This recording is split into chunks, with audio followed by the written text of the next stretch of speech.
Actually, it's Festivus. If you were a Seinfeld fan, you might notice that my voice is a little funky, and that's because I'm still kind of getting over Santino's flu. He was pretty sick this past week, and you know, the I guess positive of that was I got to spend some time at home with him. The negative of that was that he infected me with his flu. So there's that, you know. But the positive of that is that Thursday, even though I was sick, I was lucid enough to be able to hold a controller, and I was able to beat Resident Evil 2 Leon's story because I had beaten Claire's story before that. So I beat Claire and Leon's stories, although I didn't do their alternative scenarios. So that might be something we do. But I will do a review of Resident Evil 2 on the PlayStation very soon. I like it quite a bit. Konnichiwa, Diego-san. So we are here, and we have finally a picturesque white Christmas in upstate New York. We kind of skipped over our November blizzard, and that kind of doubled us up on blizzards in December. And I actually braved the elements, which was kind of stupid because I'm not feeling that good. But I braved the elements to go to KFC because I had forever wanted to do a Japanese Christmas. And since I'm Italian, we don't eat meat on Christmas Eve. Um, it's a Catholic thing. So I wanted to do the Japanese Christmas Eve on the 23rd. So I went to KFC in a blizzard and got a whole bunch of good chicken. And, and I listened to a lot of Japanese city pop, 80s Christmas carols, and various things like that. By the way, if you are interested in a quality, by the way, we still don't have our stand. Like I'm literally using my daughter's baby chair for a camera stand right now. So, we're through the looking glass here, people. Um, if you want to see some really good, I got a new Xbox sign too, which is also very cool. Um, this is my YouTube Christmas playlist here. We have a nice combination here of J-pop and 80s synth pop and just various cool things. So we got Dean Fujioka's Let It Snow. Really good song. I think that song's from about, KFC, Here We Come. Yes, right. I want to say that song came out in like 2015 or 2014. I can't remember. I think it was 2015. That's a really good song. Burning Christmas, Team Revolution. I love Team Revolution. Noriyuki Makihara. I love that song. I think it's called Christmas Again. In Sync's Merry Christmas, Happy Holidays, and Last Christmas by Wham. And then I also have The Exile, Last Christmas, in the playlist. And then we've got Winter Again by Glay off my international channel stuff. We've got My Angel, My Heart. No, My Angel, My Light by SM Town. My wife likes the Waitress's Christmas wrapping. And I got Culture Club's art because it's like Christmas in that video. They're all like drinking Christmas tree. Got another Noriyuki Makihara song. And then you got to have your Sonic 3D Blast Winter Dust music. And I did recover, I figured out how to get my save states going again on the Super Console X. So we will go back to playing some Miho Nakayama's Tokimeki High School. I know on my birthday stream, I was kind of out of it. I was kind of tired, but, we didn't get a chance to play Miho Nakayama last time because I couldn't get my save states working because I sunk up a new controller to the Super Console X.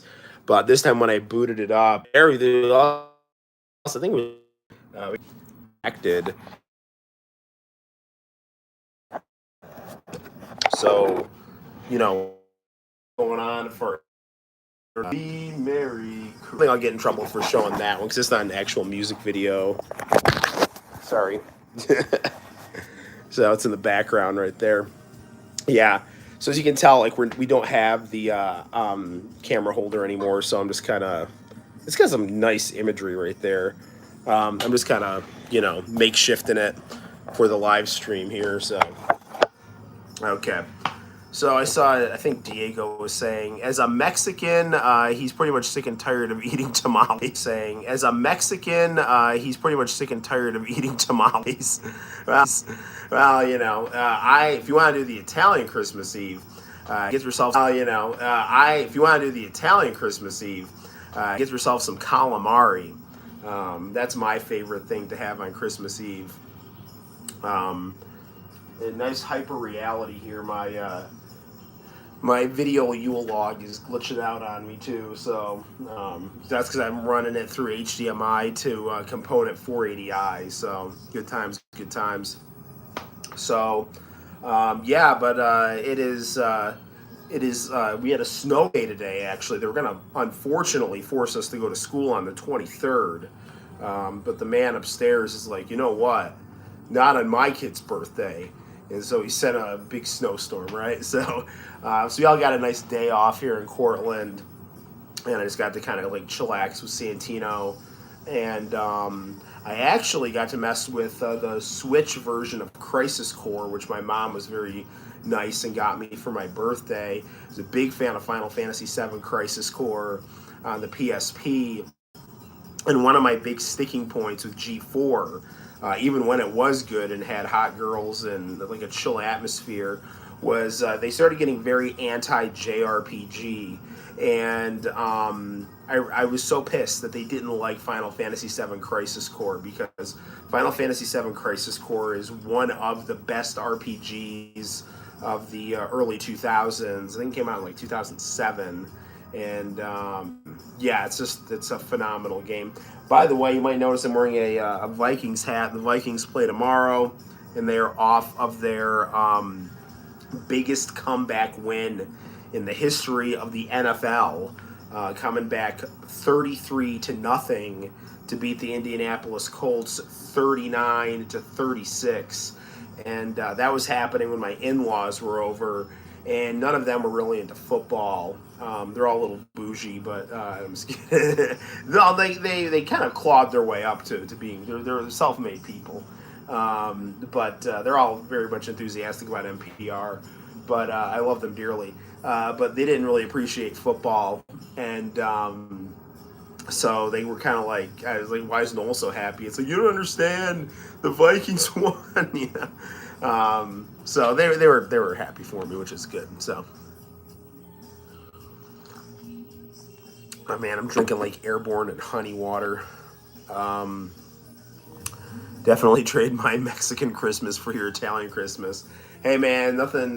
Mexico's. I mean, I've never been to Mexico, but I love my telenovelas and machismo. So, and actually,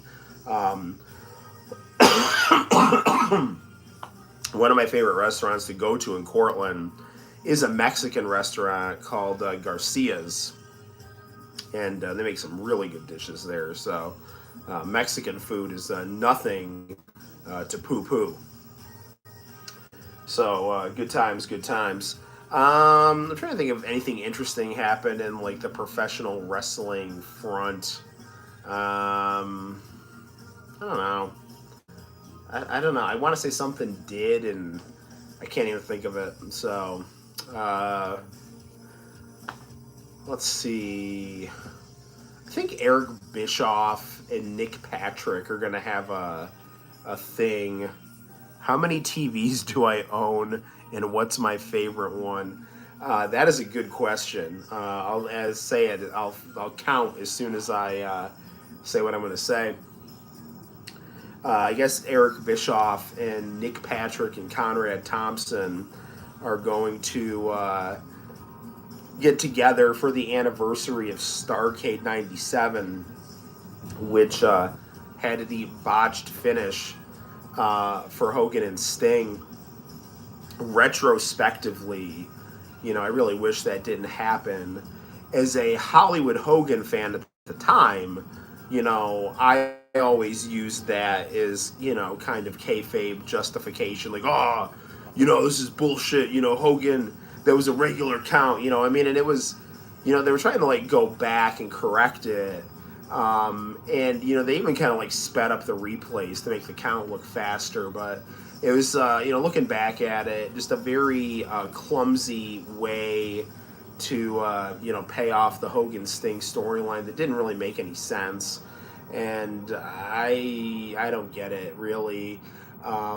It's kind of sad because WCW is such a superior brand to the WWF, and when they were doing, it was time to do, to punch in the fatality on their Mortal Kombat game.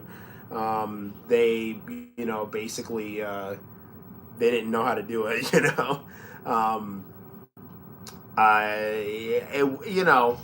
You really, there's a whole bunch of stuff you could do. You could have had Bret Hart ref that match. That would have been really interesting. And then if you really wanted to like get heat going, you could have had Sting win, but there could be some kind of tension with Hogan and Bret Hart that gets Hulk distracted, and then Bret counts Hulk out, or Hulk taps out, and then Hulk's all pissed off at Bret and saying like Bret screwed me or something like that, when it's really the other way around, that Hogan got his just desserts. I mean, there's, I don't know, I always think of new ways, or retrospectively booking Bret Hart differently in WCW, because that was such a shame. That, I mean, watching it at the time, it was fine, I didn't mind it, but it could have been so much more. I love watching Italian movies and listening to neo-melodic music from Naples. Very cool, very cool. That's awesome, man. My family is from Calabria. They're from a little town called Cardiati, which is filled with crazy people.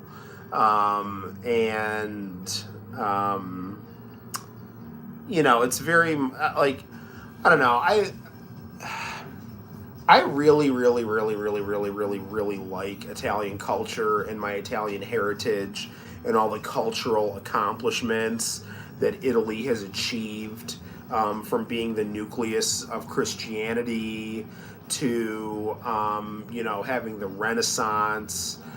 Even though the Roman Empire was brutal, I mean, it is the imperial institution that all other empires measure themselves by.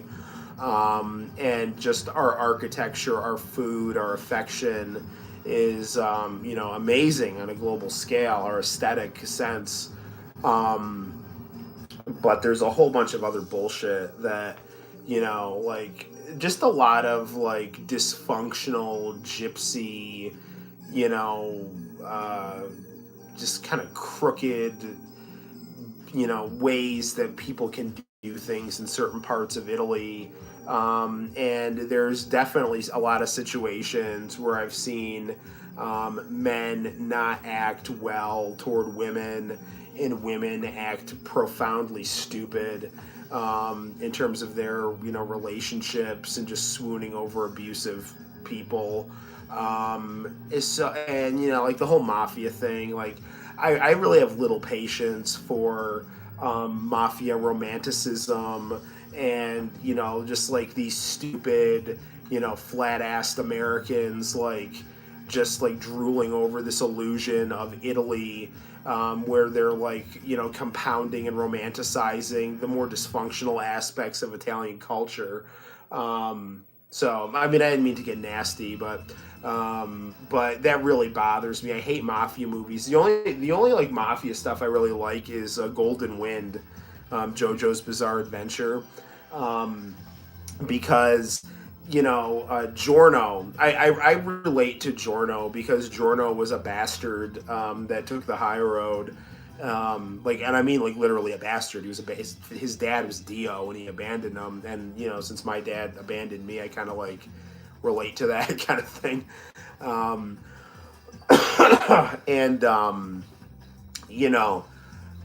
He wanted to like transform the mafia into a force for good.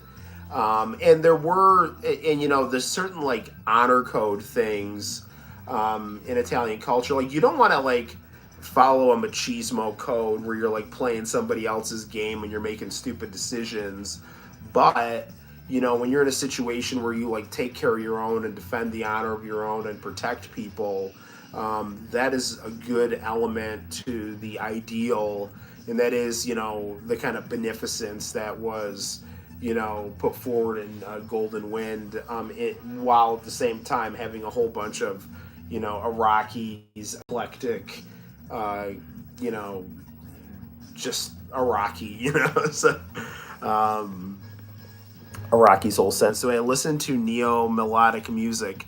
I'm not really sure. I might. I'm not sure exactly what the genre entails. Um, I don't listen to a lot of Italian music. I mean, this is going to sound kind of funny, but really the Italian music that I listen to is, you know, a lot like Italian openings to Japanese animes from the 80s and 90s, you know. Like they had some great openings to the Pink Jacket, Lupin the Third, and Dragon Ball.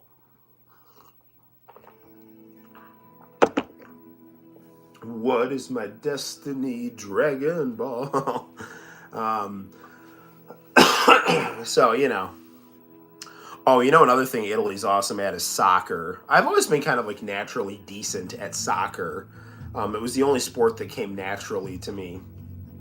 Um, I mean, the sports that I love and that I practice are boxing and jujitsu, um, but I love to play soccer too. So the three sports that I play are soccer, boxing, and jujitsu. And I mean, I just trained boxing and jujitsu, and I played soccer in high school, but you know, it's good stuff. I actually didn't pay any attention to the World Cup this time, mainly because it was in the winter, and I was like, what the like? I can't get into soccer in the winter, like mainly because football's on. Like I'm you know a big American football fan, and I love the Minnesota Vikings, as evidenced by my hat. Um, Plus, it's Christmas time, and it's got a nice little Santa pom pom on it too, and kind of balance out my short sleeves and my bald head, you know, because I was getting a little too warm in my hoodie. So, but yeah, I know when whoever won the World Cup, yeah, Italian soccer's awesome. Juventus was my grandpa's team, so I like Juventus just because of my grandpa. My grandpa always loved Juventus, and I actually have he died sadly in a car accident, but I had a cousin, my first cousin's son, was in the high school system of Juventus, because in Italy, I actually like the way they do education there. You kind of get on a track, you know, at an early age. And so he was in an athletic program that was tied to Juventus, and he's a pretty talented soccer player, and he ended up just don't get effed up and drive, you know, it's a bad idea. And don't get in the car with someone who's effed up and driving too, because that, you know, it's just not good. So not to be a downer, Italy is your favorite country in Europe. Mine too. You know, Italian politics after World War II up through the end of the Cold War, I think, are very interesting.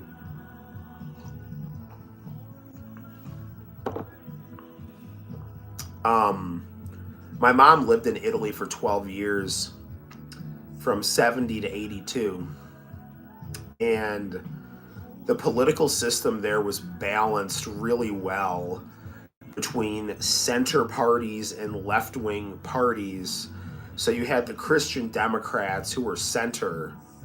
You know, they were like capitalist, but, you know, had some social democratic. Yeah, I mean, I only met him once when he was a baby. He spent his entire life in Italy, but I was very sad to hear what happened because it was my cousin's son, and I'm reasonably close to my cousin.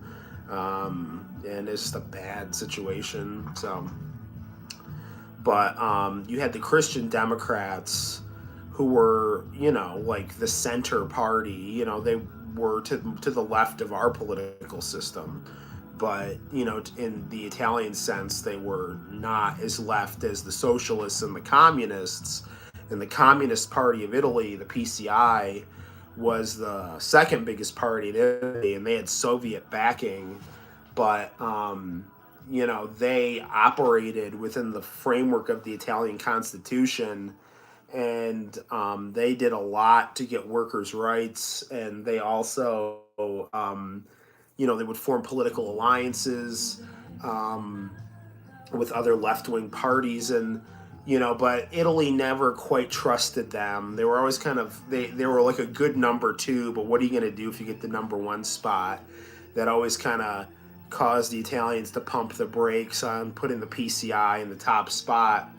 And then plus you had really exemplary American culture like Happy Days and stuff like that really showed the best of Americana and American culture and the American option. And, Europe in the Cold War, when they were kind of in between the United States and the Soviet Union, they seemed to be pretty decent about cobbling together a third way that was not as extreme as the one part or free speech, but gave workers, job guarantees and housing guarantees and medical guarantees, albeit in a, kind of low middle sense.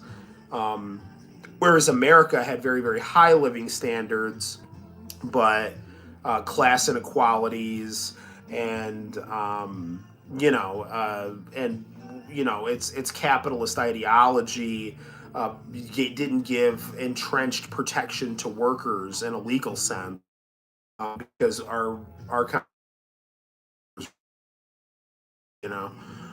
it wasn't built around having a proletariat around everything. So Europe wanted to have like that personal who really supported it. And then the Christian Democrats and the socialists got in corruption scandals, and then you ended up getting Berlusconi, who was like Trump but at Trump. It's like you literally had the same type of person with Berlusconi. Berlusconi just had a little bit more vibe. His spray tan wasn't as bad as Trump. He wasn't as fat as Trump. Hair transplant was better than Trump's, but he wasn't in the WWE Hall of Fame. So to that, I don't know if Berlusconi eats are like Trump also. So I mean, Trump may be a rogue oligarch, but he at least will give the working class an attaboy while he performs for him in the WWE, which is why he got their support, I think, and to a certain extent. Kind of antagonized entrenched corruption and tried to replace it with his own system. But anyway, the thing is the political system had imploded, and then you got an oligarch, kind of like a sleep taken over the political system there, and he kind of wrote. It's pretty much. I see a lot of parallels with Trump. He's an oligarch who took. Am I on? Going here, Diego. Am I cutting out when that happens? Because I just got a thing that said I disconnected, and I was talking about how Trump ended up taking power because people were kind of basically fed up with the corruption of the American political system and wanted to change. And so he and Bernie were the options for that. Bernie dropped out. His own party sabotaged him, and Trump just didn't give a crap, and he had enough money to kind of back himself. So, but very similar to Silvio Berlusconi, kind of just like sleazy rich guy. My video is cutting out. Well, I'm here now, so that's good. A lot of parallels with Trump and Berlusconi, I think. Anti-establishment, rich guy, corrupt in their own ways, but it's a different kind of corruption to their political opponents. But I don't know, Berlusconi understands the cosmopolitan vibe better than Trump. So, yeah, and also Italy's less important than the United States. Like, I don't see Italy having an intelligence apparatus trying to attack a sitting leader. like we had with Trump. So I don't know. But I don't want to make people mad by mentioning a politician that, either is so, people react strongly to him one way or the other. Um,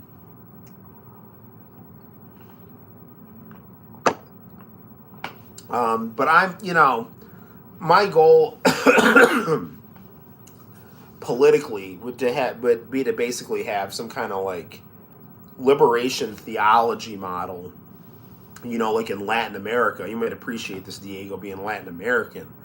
I always admired the spiritually Catholic but politically socialistic, alternative that a lot of groups in Latin America would put forward,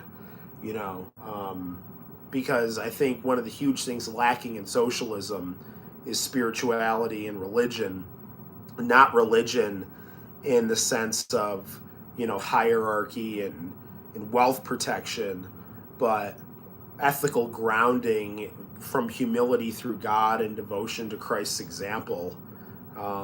That's what's missing in socialism, because when you put human beings at the center of all things, you get the Titanic, you get hubris, and hubris leads to poor planning, and socialism is based on planning. So there you go. Anywho, I've rambled on for quite a bit, and my voice is, as you can tell, not ideal. So why don't we get down to playing some Miho Nakayama's Tokimeki High School. Now, where we left off playing Miho Nakayama, what had happened was we were going to go on a date with her. Then we got kidnapped by another girl in school who liked us. And she's this like Roman Empire was the world's largest, most powerful empire in history. Today, Italy is one of the most peaceful countries. I agree. U.S. doesn't really care for Italy and its politics. I think the United States likes Italy. I definitely think there's a lot of romanticization of Italy. I think it's too romanticized.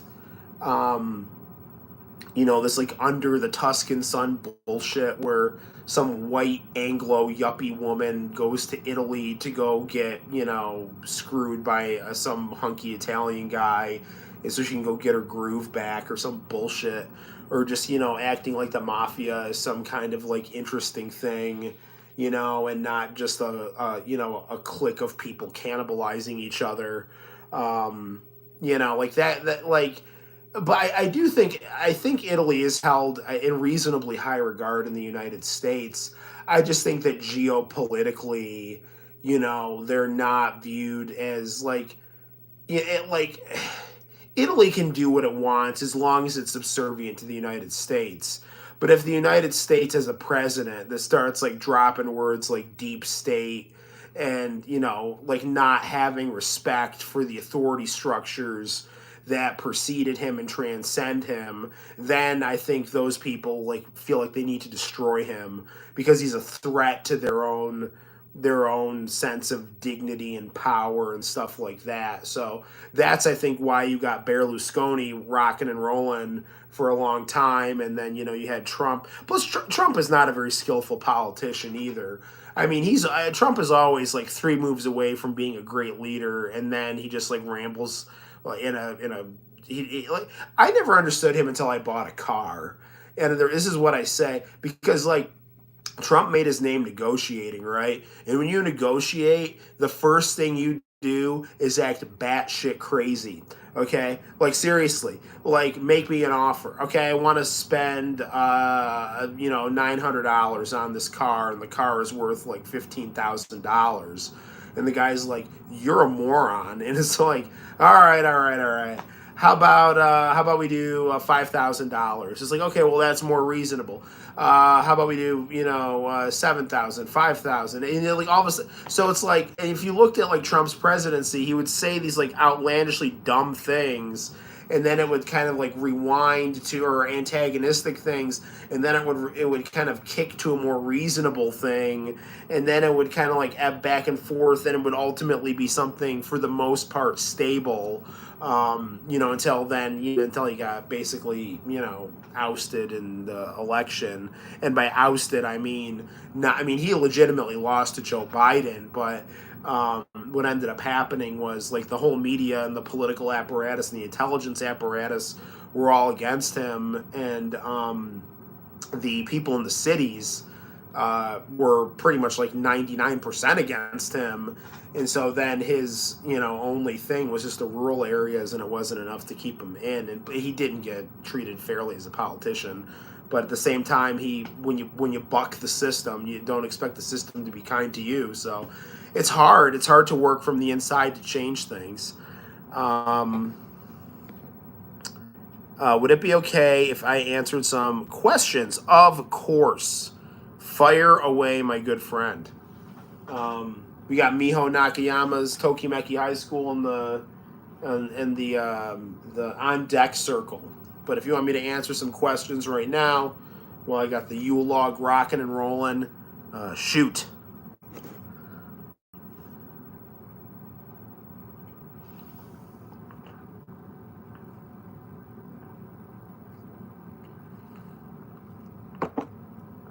I don't want to put you on the spot, so I'll start playing the game, and you can think of the questions.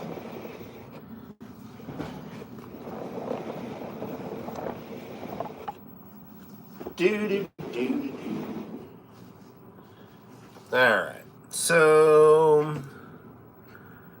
TV's back a little bit at an angle. We got a nice new LED speaker right here. I'll take my my hoodie off, or my hat. And I've actually got my Chromebook up here with a little walkthrough for this game, because it can get a little tricky. But I was looking at the size of the walkthrough, and the walkthrough doesn't look that long, so.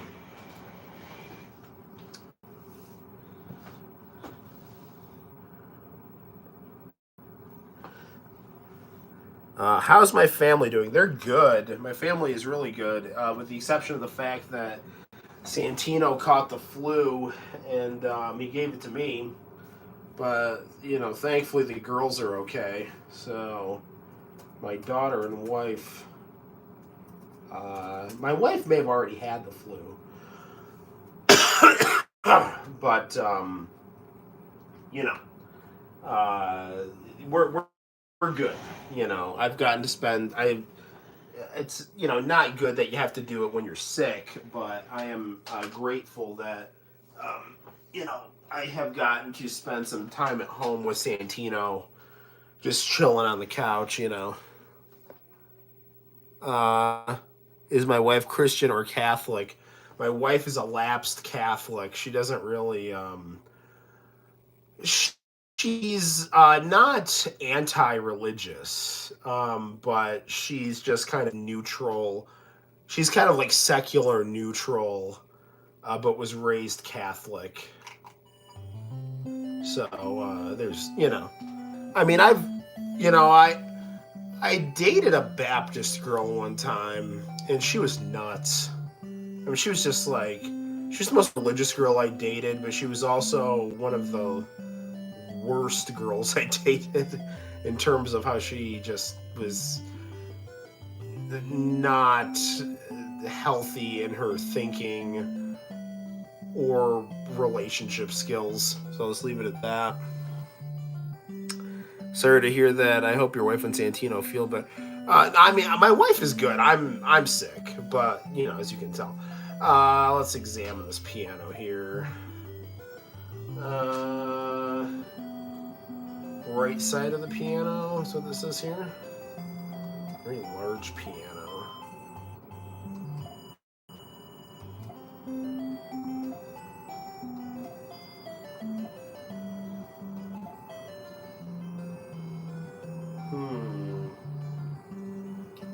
Slightly higher than the right side of the piano keys.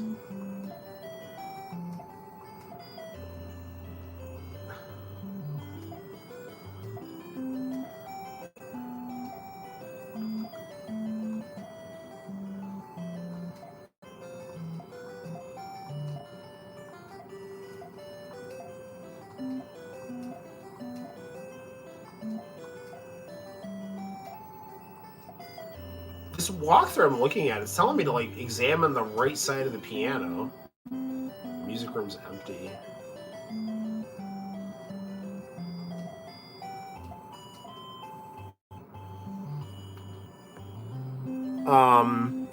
When is the last time I visited New York City? Do everything. I'll do a video there. I've only been to New York City once, and I really, really, really, really liked it. It's definitely the cultural capital of the world. I went in probably 2016. I took some eighth graders to New York City as a chaperone, and I had a lot of fun. The only thing was it was insane. It was like 80 degrees in New York City, and the weather took such a crazy turn. When I got back to Cortland, it was like 30 degrees at night, so we got back late at night. I live about 5 hours north of New York City, but I would love to go to a Mets game. In fact, I actually might be going to New York City this summer because my wife wanted to go for her 40th birthday. Because she's big into I run on the Peloton too, but I don't take classes on it. I just run for 25 minutes to my favorite YouTube videos. I'll just like space out to for example, today I was listening to Jeff Jarrett's My World podcast, and I just ran like, at a 4.5 incline at 4 miles an hour for like 25 minutes. And I just space out and listen to stuff that I like, and the time flies by, and I get my cardio up. But my wife does these like really elaborate classes on Peloton, and she would like to go to New York City where the Peloton headquarters is and do a live class. Or I would love to go to a Mets game too. I love the Minnesota Vikings like no other sports team, but the New York Mets were my very first favorite sports team, and I love the Mets, and I would love to go to a Mets game.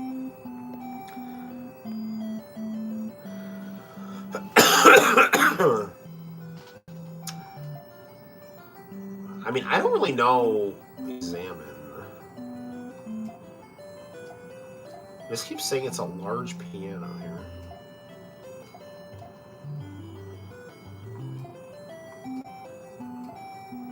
This walkthrough isn't doing me a whole lot of good here.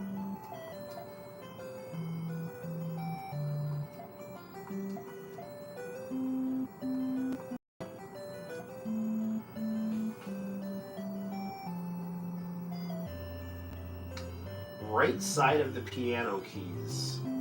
Slightly higher than the right side of the piano. Same spot as above. This is the right side. Okay.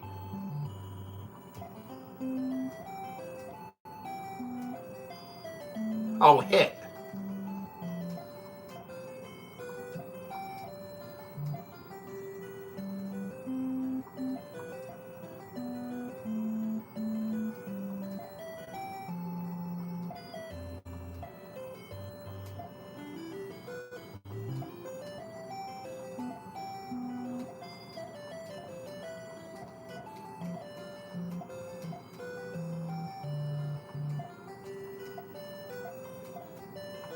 Sounds so ooh.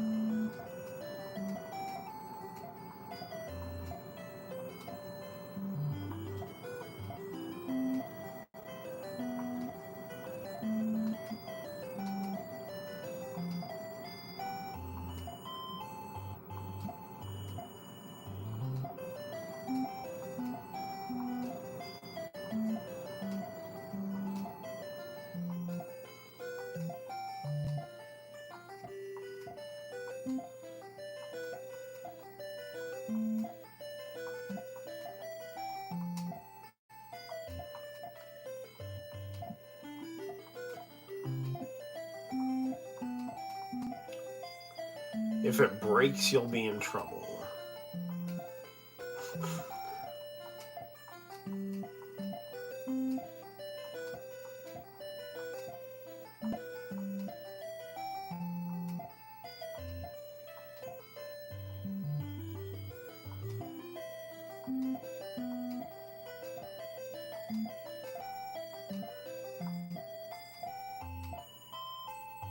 It sounds odd.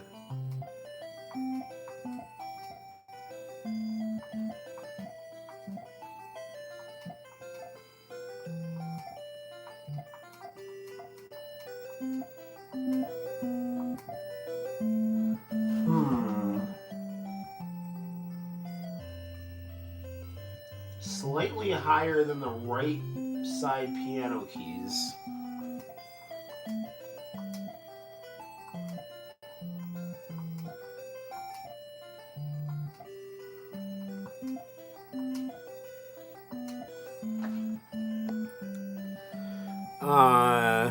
If you do go there, will I do a video in New York City? Sure. That'd be fun.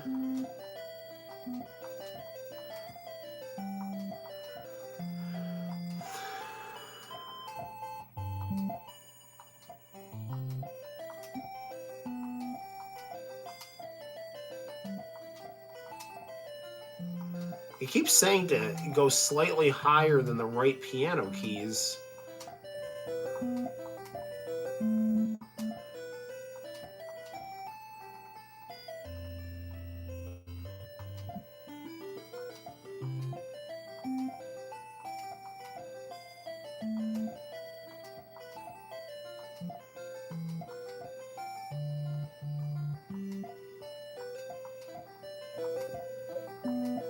These last three keys, it says it sounds odd, or it sounds ooh, but I think those are two D's instead of an O.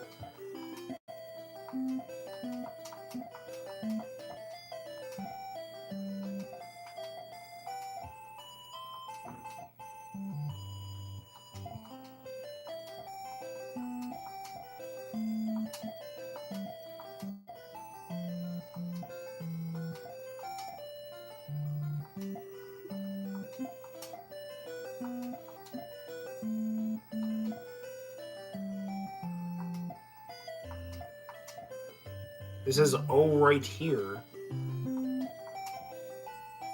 There's something there. Miho's locker key was in the piano.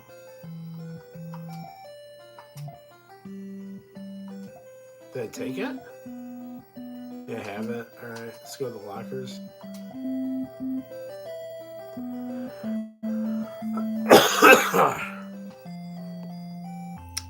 Alright, we're in the lockers here.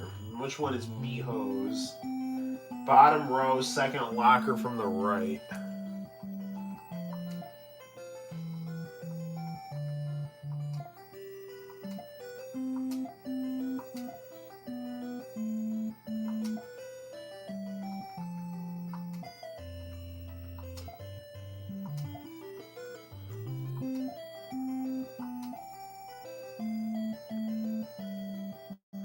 You find the locker with Mizuho Takayama. Okay, that's Miho's.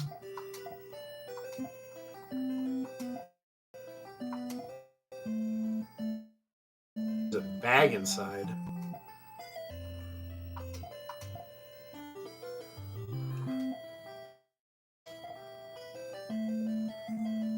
You take the bag. What on earth could be inside? You.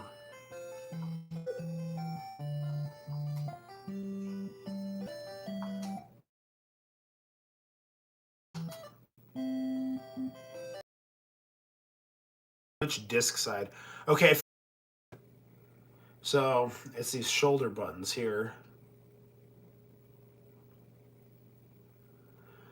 I mean, the last time I was just like smashing a bunch of buttons and seeing what worked here. Oh, it's Christmas. All right. See, this works out as a Christmas game. Then on Christmas Eve, looks like Miho isn't here yet.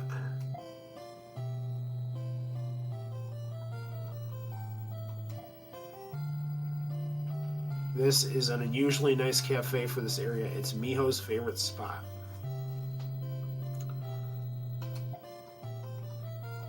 Order. You order a cup of coffee. There's a pretty waitress. Thank you for waiting. I'll drink my coffee. Ah, drinking coffee alone feels so hollow. I wonder if Miho will be here soon. Before your cup is empty before you know it.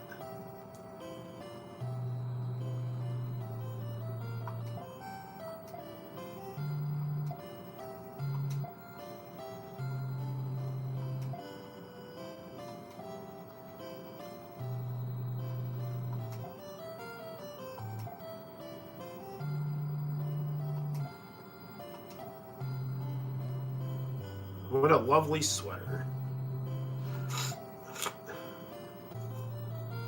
Did your girlfriend make it for you?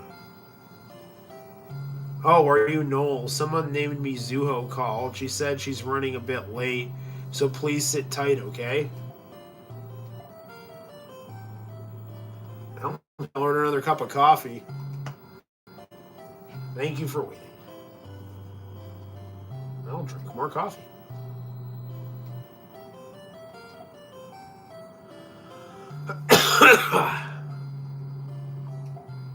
I'll look at Miho's picture here.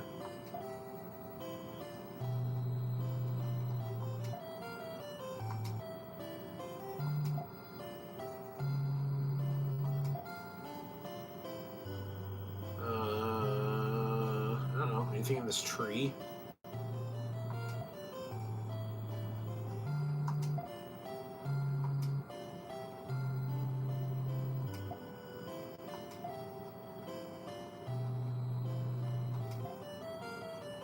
She's pretty cute.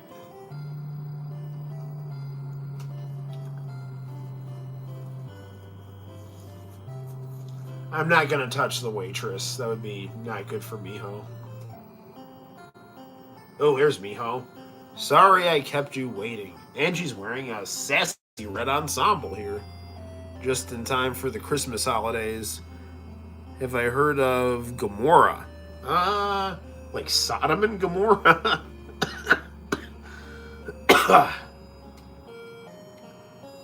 No worries, thanks for the sweater. I'm not good at knitting, but I'm glad you like it.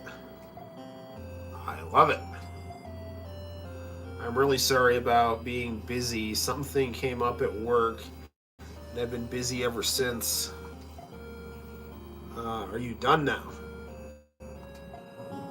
Well, I left halfway through. It looks like it's snowing. Let's go outside.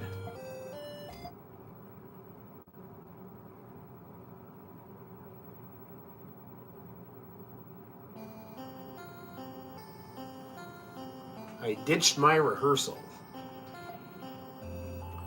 My manager is probably freaking out right now. Sodom and Gomorrah. I know the Bible story.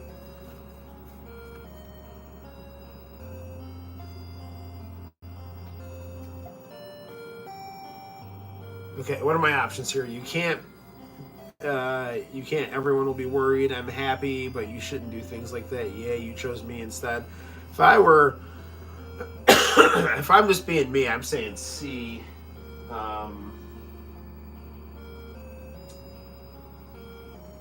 This says here BAB with a sad face, and then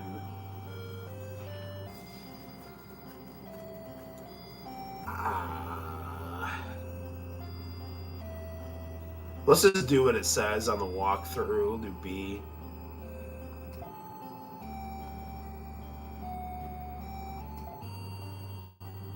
Alright, but I wanted to see you. Okay, nice.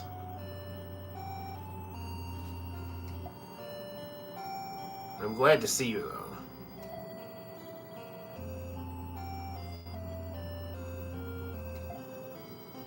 Me too. I don't know when I'll see you again. What's going to happen to us? You're confused, aren't you?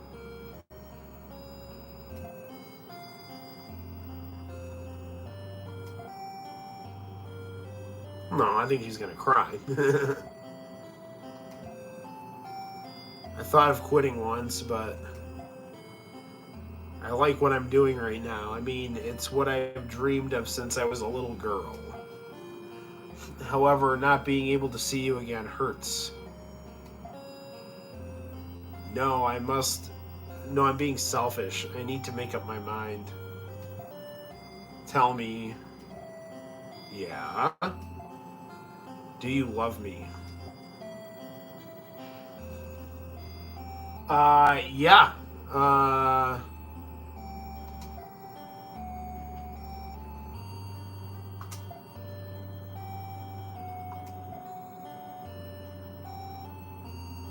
I know it's not right to ask, but I want to know how you feel about this.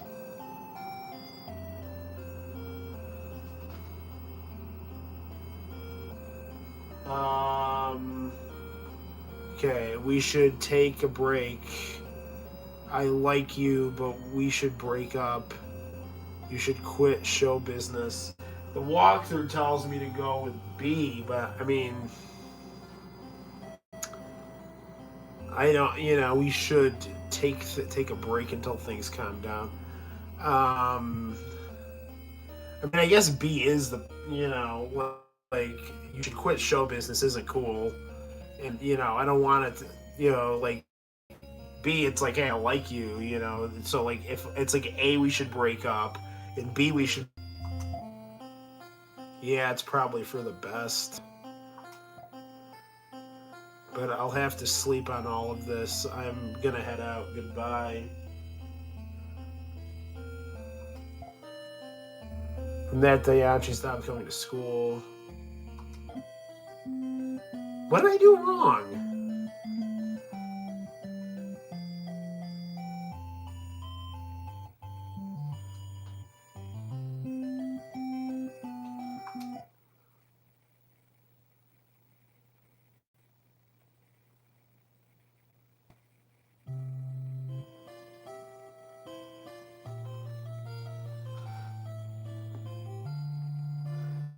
Did I watch the World Cup?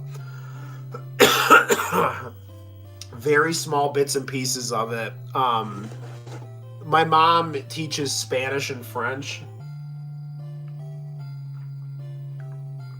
So a lot of the foreign language teachers were showing clips of it and stuff, or they had games streaming and things like that. So, you know.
Coffee is the magic thing to make Miho Nakayama appear.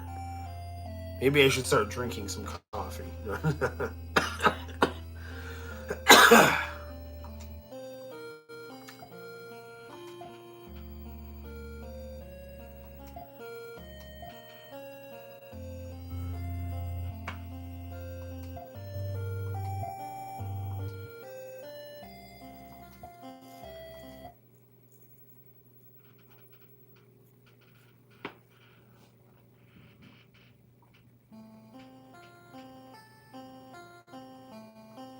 Okay, the red ribbon ending says BAB, serious, worried.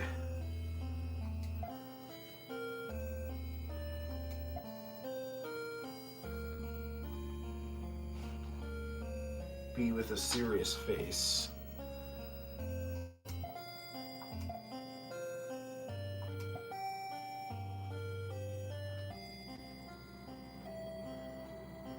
I'm glad to see you, though.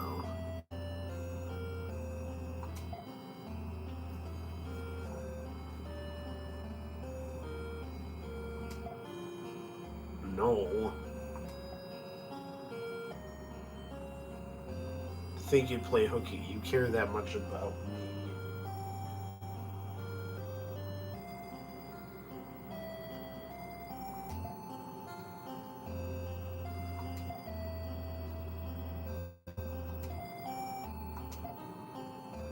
I thought of quitting once, but I like what I'm doing, and I've dreamed of it since I was a little girl. Not being able to see you hurts.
I'm still on, right? I think my niece butt dialed. I think that's what happened. So can you guys hear me now? Look at my pretty Christmas tree. Yeah, check that out. Good times. Yeah, I'm pretty sure my niece just butt dialed, so that's I was thinking hopefully like there's like an emergency or anything because like who's gonna like do like a group chat at 11:23 at night. One time I will say that my best friend FaceTimed me on a date because he and his date were debating how to pronounce gnocchi. He was saying ganaki, which is not right. It's gnocchi. So anyway, all right, let's see what's going on with Miho here.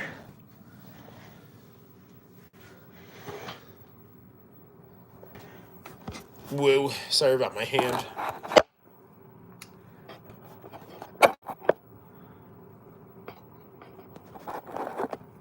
Okay.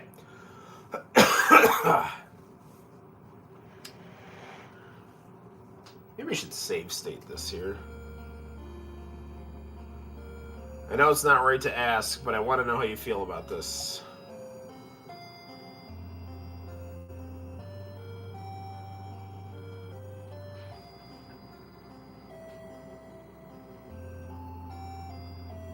Depending on your...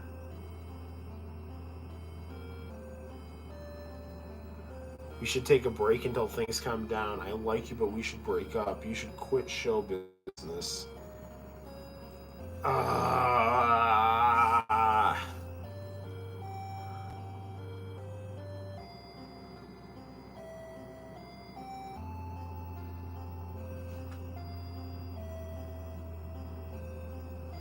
I don't know what to pick.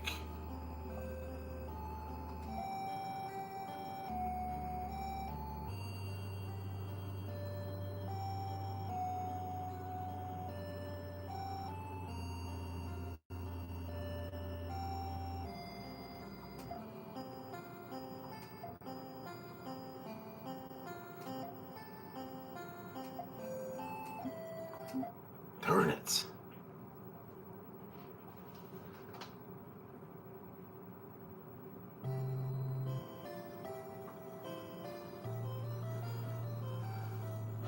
The guide is like part in English and part in Japanese, so I can't like...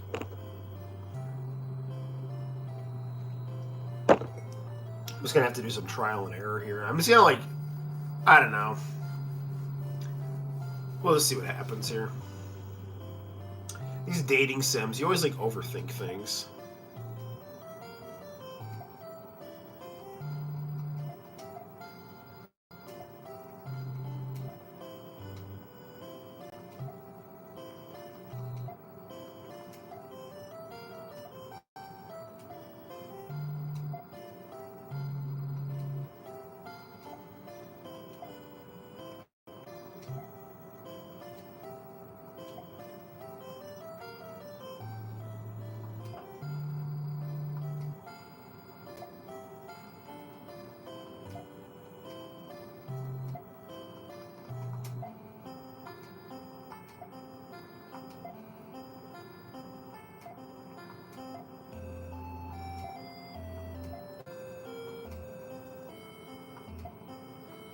Okay. Let's try let's try A. See how that works.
Darn it.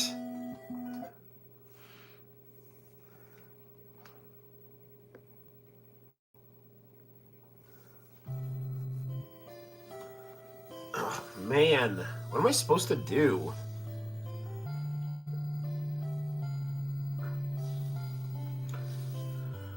I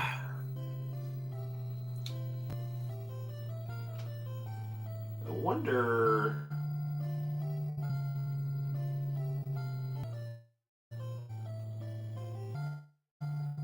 So, this walkthrough I got up, like, this is gonna sound so stupid. My Chromebook is so crappy that the touchpad on it doesn't work that well. But what I'm gonna try to do is I'm gonna try to go to Google Translate and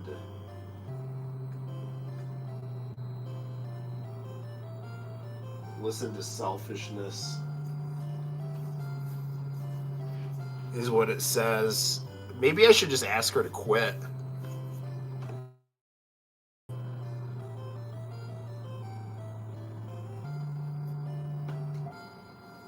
That's what the walkthrough is saying to do. The walkthrough says to listen to selfishness, so...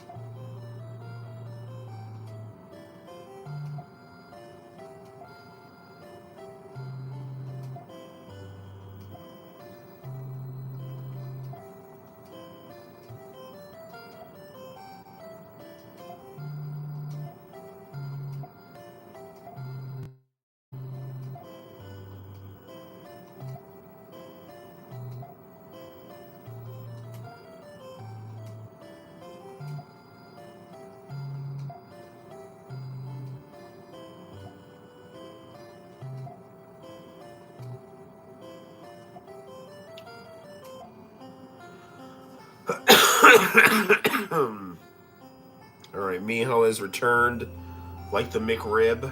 Alright.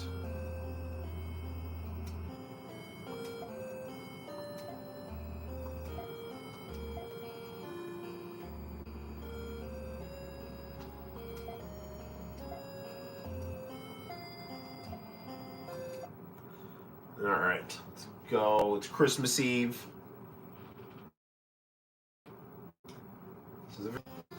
Let's see if we can win Miho.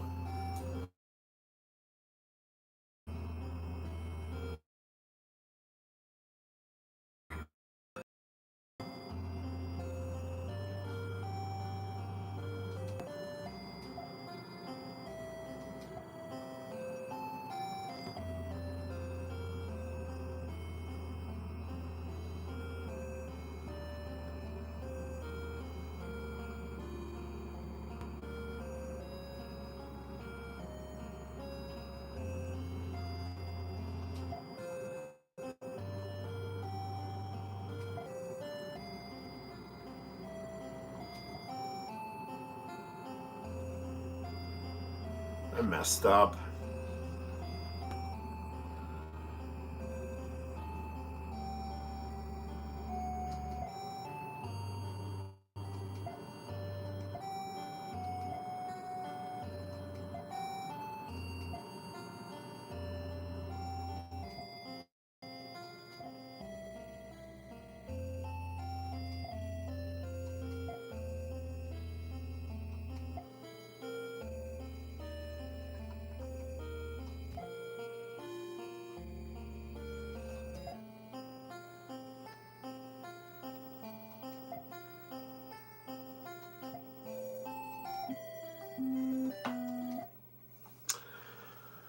Okay, that didn't work. I think I was supposed to have a worried expression on one of those, and I was just, yes, this is a dating game. This is Miho Nakayama's Tokimeki High School. Okay, so, Miho Nakayama's like the greatest, idol girl in Japan of all time, especially from the 80s. So this is her video game on the Famicom Disk System. She poses as a nerd in our high school. Then we end up dating. Very innocent, cute stuff. She gets found out by this psycho girl who also likes me. And now we're in a situation where, what's she going to do? Because she can't come to school anymore.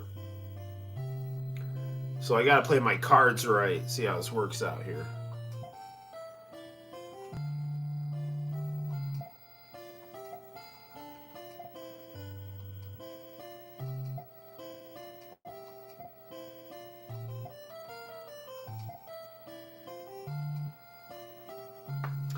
This game is made by Square. So it's like they made this right before Final Fantasy 1.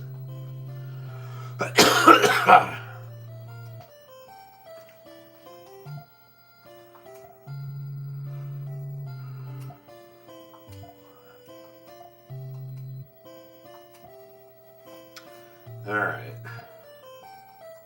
Let's order some more coffee. See if we can get Miho back here. I've got to do B-A-B so B-A-B and the last A-B are with worried faces.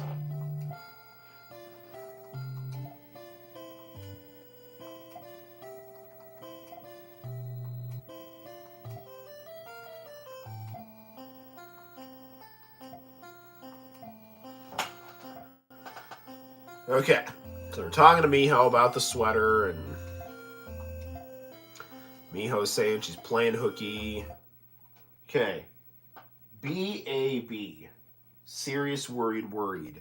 B-A-B, serious, worried, worried.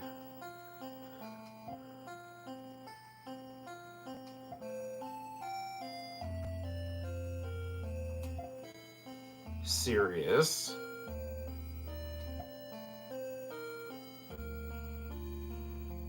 B-A-B. Worried.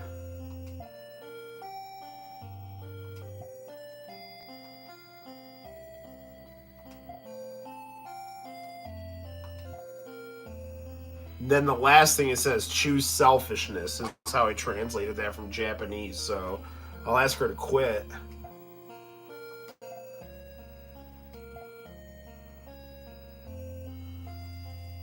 Like what I've been doing, it's what I've dreamed of since I was a little girl. However, not being able to see you again hurts. I know I'm being selfish. I need to make up my mind. I don't know anymore. It's not right to ask, but I want to know.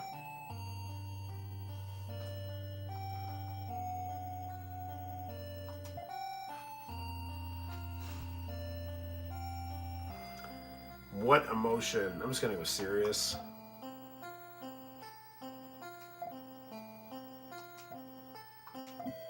Damn it.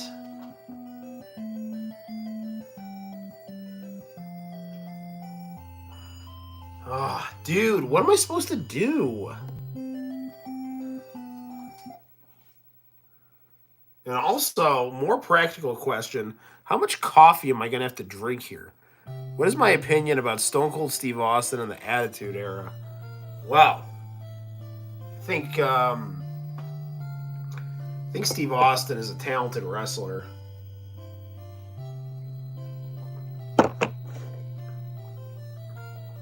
but I never really liked his character as much as everyone else did. I always thought that Steve Austin garnered more cheap heat and shock value. I thought that Sting, Hulk Hogan, and the NWO was a much more interesting storyline, whereas Steve Austin was just like, oh, I'm the worker who beats up my boss. Let me drink beer and flip people off. I mean, I get it. Like, that's a character, and it's a money character because of the working class audience. And like, workers' alienation and fighting off, and the will of the worker and stuff like that. I mean, there is a proletarian sociological depth to it, but at the end of the day, Steve Austin's character is very one-dimensional and selfish.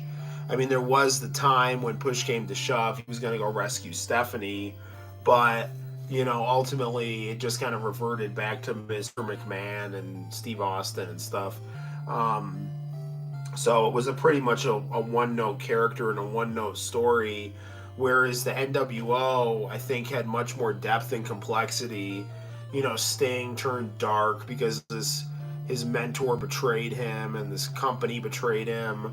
Hogan turned dark because the fans betrayed him.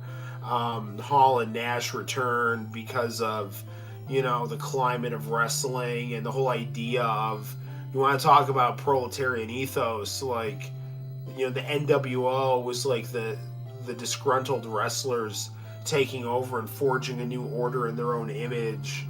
So I don't know. I just thought there was much more sociological and creative and literary depth to WCW, in addition to roster depth. So, but I mean, Attitude Era. It's always nice to see a half naked girl, and and the wrestling was good. So. But WCW I thought was better. They just imploded for various reasons.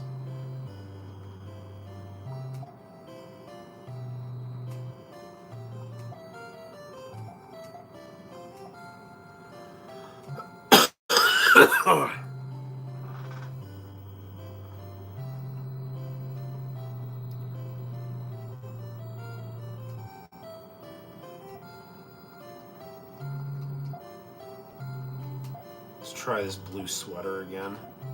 We're like at the end of the game, so I would like to beat this here.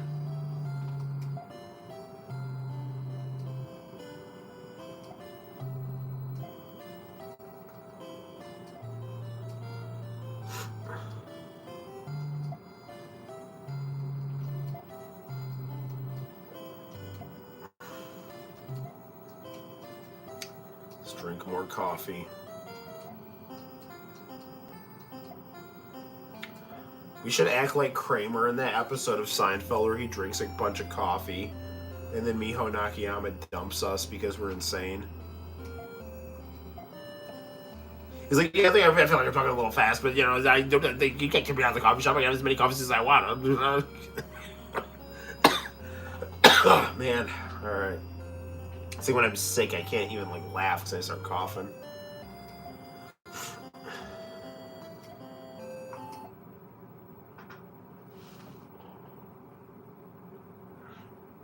Baby, serious face.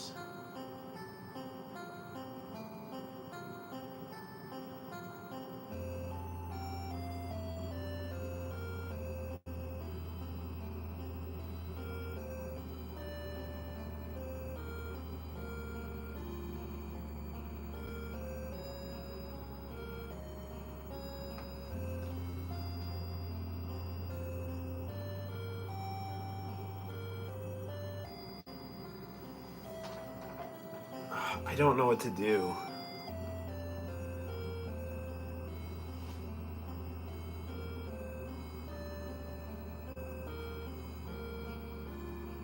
I also don't know if I'm looking at the Sad face.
I don't know. I know it's not right to ask, but I want to know how you feel about this.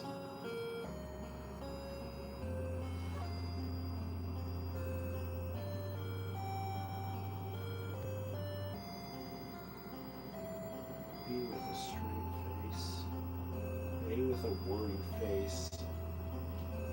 Oh, is it not the BAB?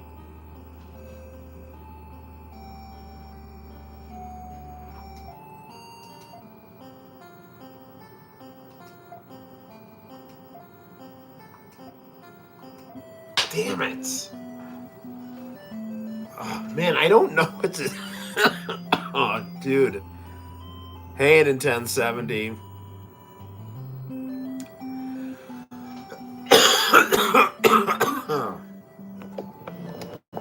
Okay. Hold on. So, we are right at the end of Miho Nakayama's Tokimeki High School. All right. And, like, we're in this situation where she's like, what should I do? She's like, do you love me? I was like, yes. All right. So then she's like, should I quit show business? And, like, you have all these, like, screwed up options. It was, like, no good option. And, like, every one I choose, it's, like, game over, you know? So, what kind of TV do I recommend getting? All right, well, what are you looking for, Diego? Are you looking for retro gaming, or are you looking for modern gaming? What do you recommend? Like, what do you want the TV for? And I can show you some suggestions because, as you know, I'm in a room full of televisions and monitors. So, yeah. I mean, Diego, do you do a lot of retro gaming? And if you do a lot of retro gaming, are you someone who uses SCART cables? Retro gaming from the late 90s. What consoles do you have, Diego?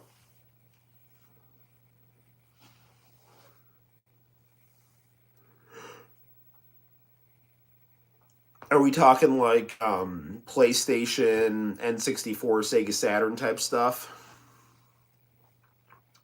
Because everyone's got a cold. Yes, I have a cold. My son has the flu.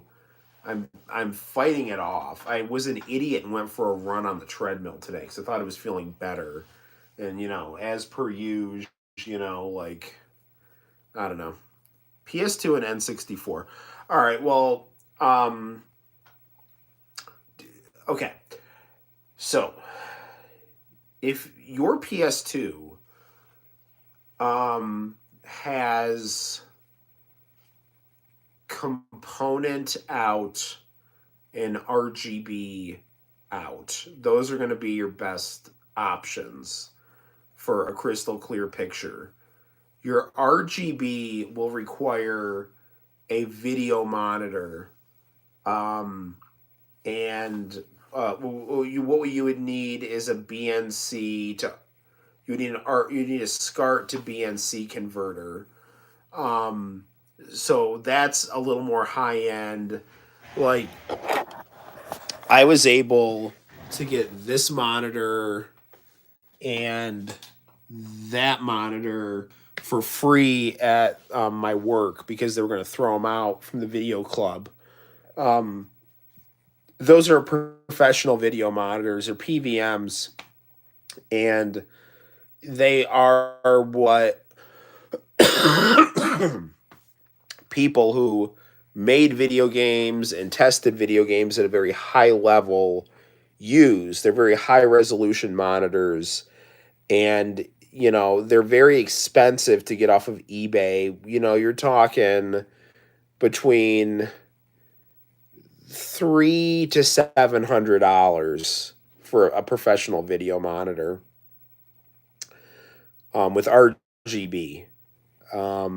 Or you could find them for free if someone happens to be giving them away. You stumble across a recycling center. It's feast or famine with these things. Okay. The Nintendo 64 does not natively output RGB. It can be modded to do it, and I don't know how to do that. But you can get an N64 RGB modded off of eBay or Etsy, and that would also utilize a professional video monitor to get the RGB picture out. Okay, now if you're looking just to play, your composite video just out of the box, your red, yellow, and white, consumer grade stuff. I would recommend if you can find something like this. This is a Sony Trinitron. This has got composite video cables. I want to say it's got S video. It does have S video, and it's got component video 480i. The component video, I don't know if PS2 does only if it is analog or digital component. If it is only digital component, it won't work on this TV. But if it does 480i, it will work on that TV. But S video, if you get a good S video cable, and those are becoming more expensive, like a Monster S video cable or just any S video cable, getting an S video cable on a nice consumer grade television like this will give you a very, solid picture. It's not going to be top of the line, but it'll be good. Now, if you're wanting to get a little more interesting about things, and you are just thinking of doing like composite video, the Amdek Color 1 monitor is a monitor from the early 80s that is the best composite video monitor I've ever seen. This thing makes composite video look as good as I've ever seen it. It is just crisp. It's composite video, so it's like it's not RGB, but it looks really, really, really, really good. This monitor, it makes composite video look better than stuff that you can see on a high definition TV sometimes. It's the Amdek Color 1. This is new old stock. And if you're looking to play your old video game consoles out of the box, if you're looking to play your old video game consoles out of the box using the composite video cables or, that come with it, this monitor, you can just hook them right into this monitor and you will have those things looking really, really, really, really, really good. So if you're looking for composite video right out of the box, go with the Sony Trinitron. And if you're looking for something a little more, monitory with, all the you know, extra resolution lines or whatever, get the AMDEC Color 1. If you want, if you're, so yeah, another good monitor, this would be if you have S-Video, is the Commodore 64 1084S. This does do RGB, but not natively for video game consoles. It's got a. It's okay. So, to my understanding, video game consoles work on composite sync for their RGB signals. This thing does C-Sync, which is not the same as composite sync for its RGB signal. So you'd have to open it up and alter it to do that, which I don't know how to do. But S-Video looks great on this. Like S-Video looks, I've got a video where I compare my 3DO going to S-Video on this thing to RGB on this thing, and people in the comment section were saying they thought the S-Video looked better than the RGB. And the RG, and that's a good RGB monitor right there. So yeah, Commodore 64 1084S is a really good monitor. But I really like this monitor right here, the professional video monitor from JVC. This is the best monitor I have. It's really, really good. This this monitor right here is probably the second best monitor, or maybe the best monitor I have. It's a Sony Trinitron VGA monitor. And this thing, if you want to do HDMI on a CRT, or if you want to do SCART to VGA, this will give you some really, really, really, really, really high quality images. And if you hook your Dreamcast up to this baby, you're gonna see things. It's gonna be so clear and beautiful. So yeah, this is a Trinitron VGA monitor. It's phenomenal, and this is a JVC PVM. And my friend who fixes old TVs, he always says, you know, the consumer always goes with Sony, but the professional always goes with JVC. So, which TV do I play games on the most? It just depends. It depends on what console I'm playing on. If I'm playing on SCART, usually this. However, I have this Panasonic SCART monitor right here. I just beat Resident Evil 2 on this thing. It's a good monitor, but it's not in as good of shape. It has to kind of warm up. The picture is not quite as sharp. It's a very clear, good picture, but it's just not quite as vibrant as on this monitor. But I wanted to use that Panasonic monitor. I wanted to give it some love. And also, just the location of this monitor, I wanted to put my Xbox up so my daughter wasn't like hitting the buttons on it and playing with it. And I just wanted to kind of have a monitor, an alternative SCART monitor that I could just kind of chill on. That wasn't, there's just any kind of a convenient location in the room. So I beat Resident Evil 2 on this monitor, and it was a lot of fun. It did the game well. But if I'm looking for this JVC monitor's better. If I'm playing Neo Geo actually does not have, at least my Neo Geo does not have great RGB output. Its S-Video output is actually better. So I hook it up to the Commodore 1084S monitor. Sometimes, if I want to play a big clear picture right here, what I have here on this monitor or this TV is I have something called the Sunbow. It's SCART to component video right here, and so I can hook my old game consoles with SCART onto that. That's very, very good. It's a big flat screen with RGB. It's not at as high level a resolution as a PVM, but it's damn good, bright, giant, clear picture. So it's phenomenal. But this is a Vizio right here, that I got at Walmart. It's like 40 plus inches. It's probably about 45 inches. And it's 4K, smart TV. It's, I think, a good size for the game room. It's got a very, very, very good picture. And when I'm playing my newer stuff, I play it on this, and it's a good big old flat screen. That if you want to just go to Walmart and pick something up, I like this TV. It being a smart TV, sometimes it like the internet will it'll have to like update or some stuff like that, But I mean, it is what it is.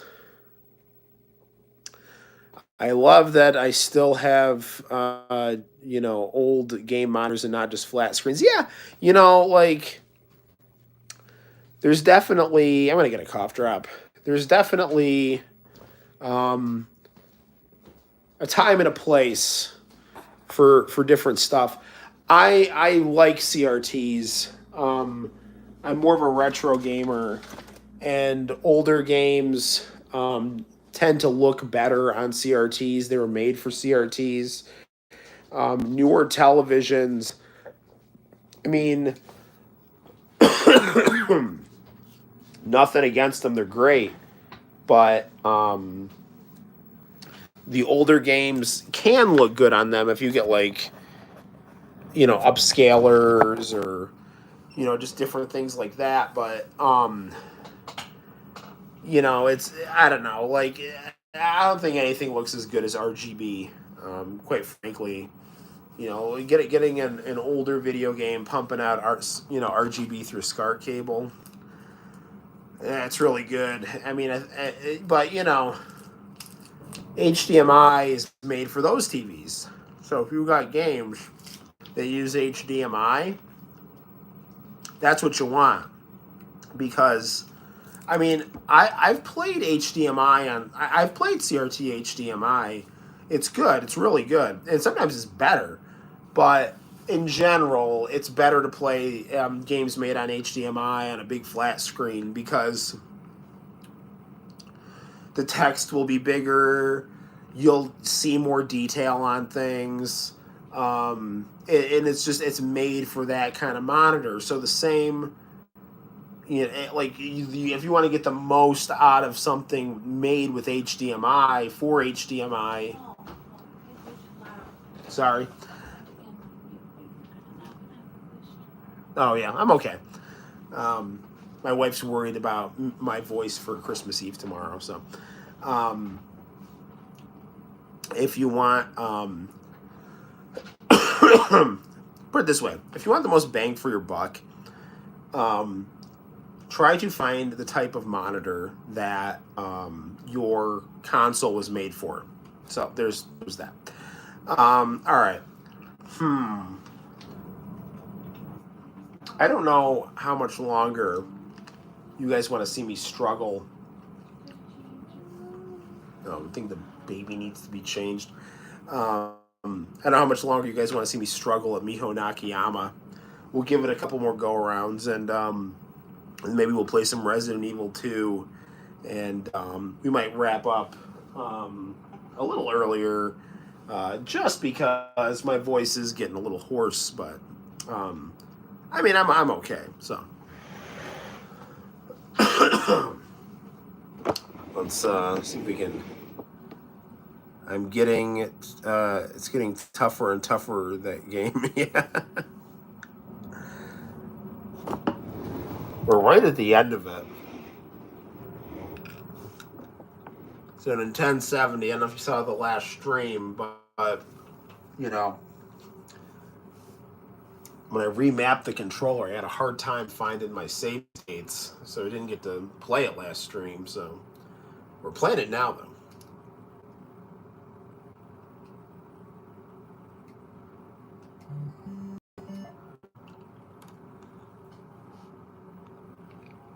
Oh yeah, if you ever want to talk to me about monitors, man, I love talking about monitors.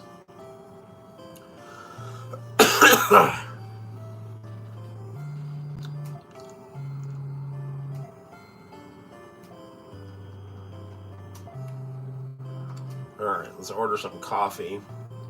This waitress, she's looking a little cheeky there.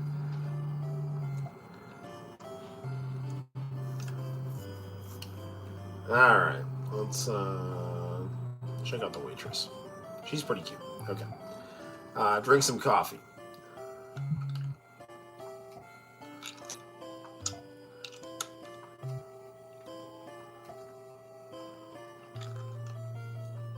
Hopefully my enthusiasm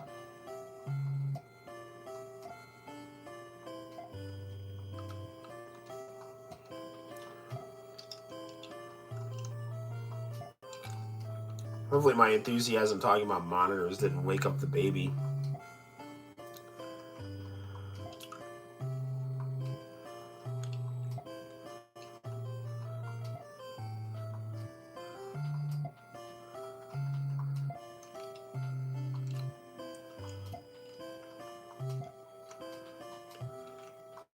Alright.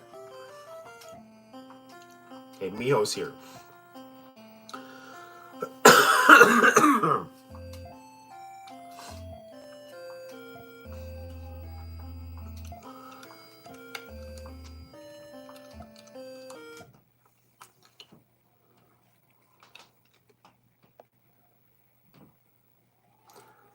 You should definitely do a review of all your monitors. I do have some. I will. I do have some videos comparing the different monitors on the channel. Ditched my rehearsal. All right. Oh, poor baby.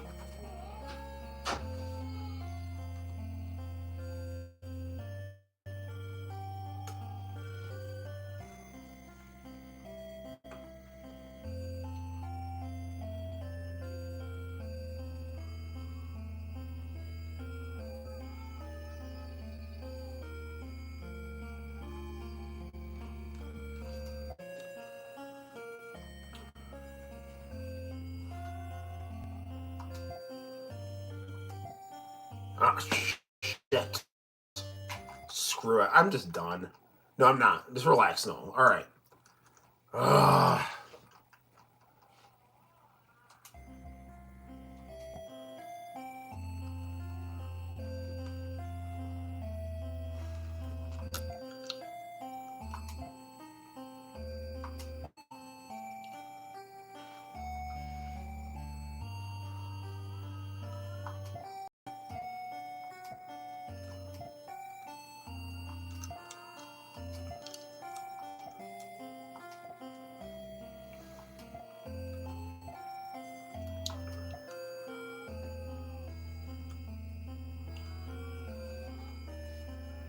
All right, I screwed this up.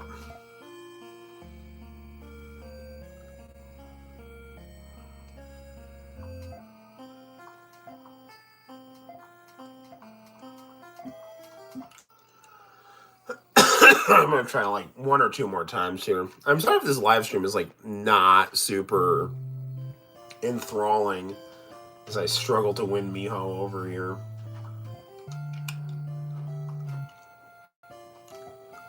And my voice being the way it is, it's hard for me to read the dating sim here.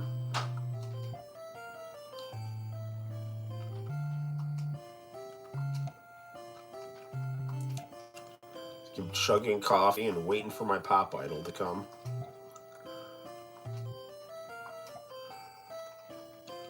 Now look at my sweater here.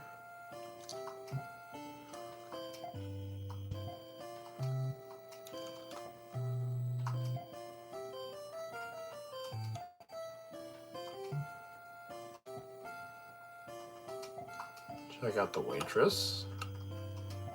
Drink. Order more coffee.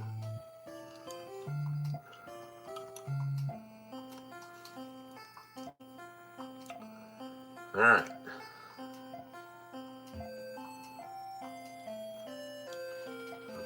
Let's go outside in the snow.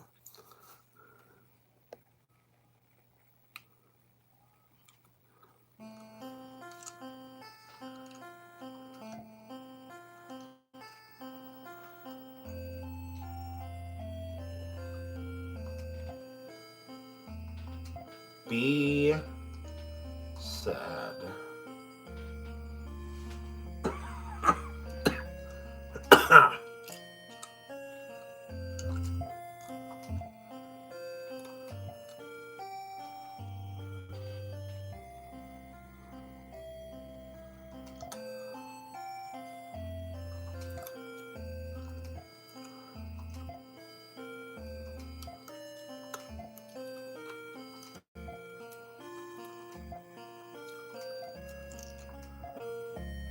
Okay, now I was saying, do you love me? Alright, so that means we're on the right path, and so I'm gonna say, of course. Because it's true, who doesn't love Miho, right? Alright.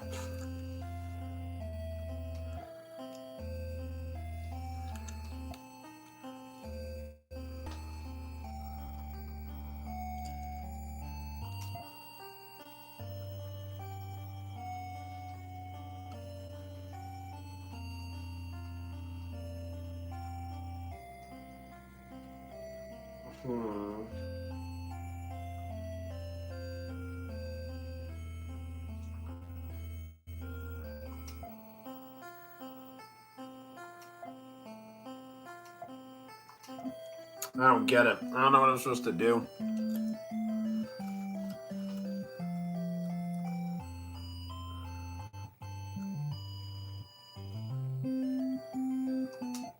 This game is like pretty short, so they're probably making it so that like it's super hard to beat the game based on how you sync up your emotions and stuff like that. But I mean, the other thing too is that like how much of this is like guesswork, although that is kind of what it's like with women, I guess. Man, I don't know. All right.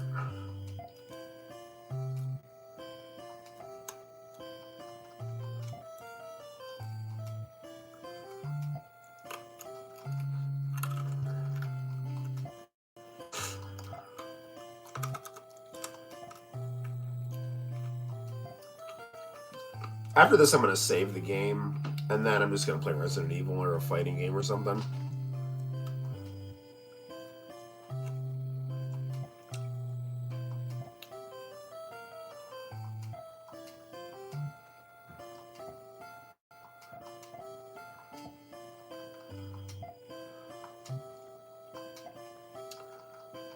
More coffee.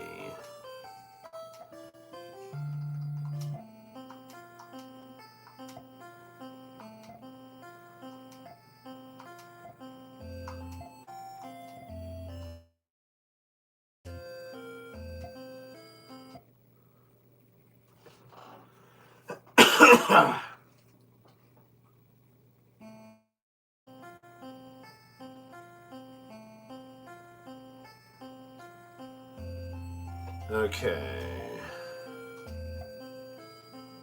Be with a sad face.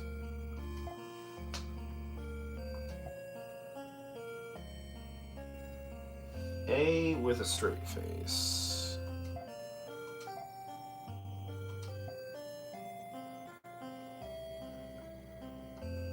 B with a straight face.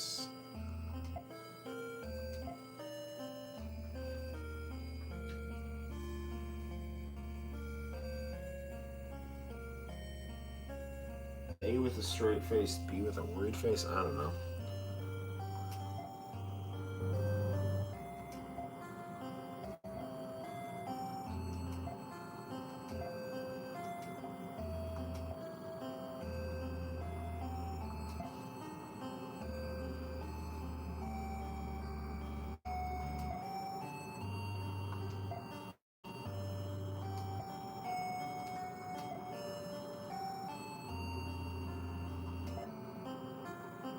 No, did you lie when you said you loved me?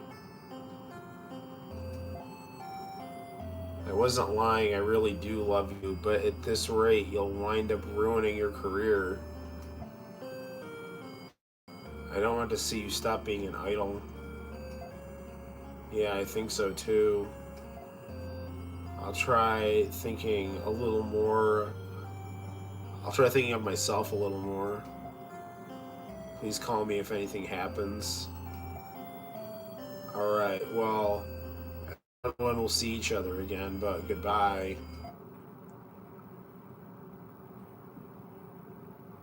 I think that was it. Unfortunately, with Miho gone, the school was in an uproar about her. Vice principal, geez, everything was fine here before you transferred. Blah, blah, blah. Why the long face cheer up? That's all you can do right now. At times like these, you have to stay strong.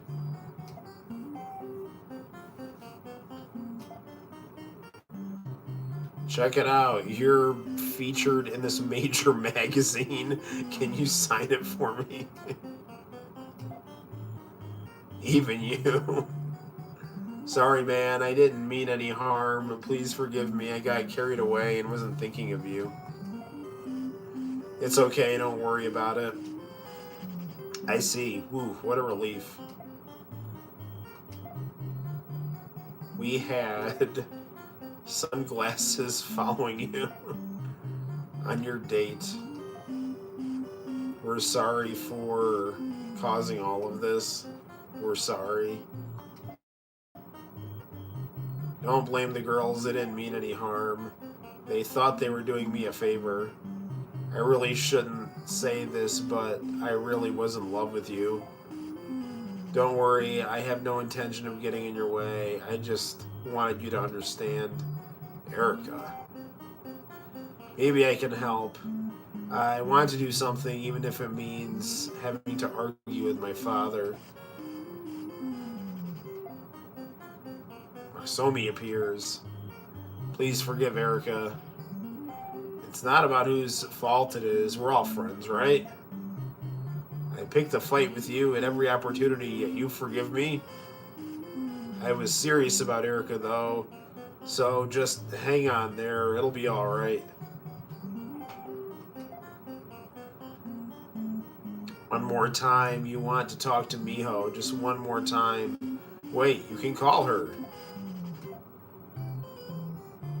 So we'll call this number here. Now, this game actually utilized actual phone calls.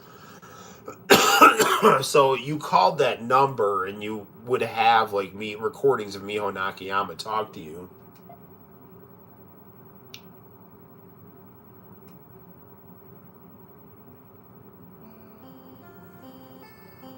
Then, Miho's back. Miho, having returned to her life as an idol, is singing on TV. However, she'll never forget about you, Noel. See, listen to her song. Yes, she's singing about you.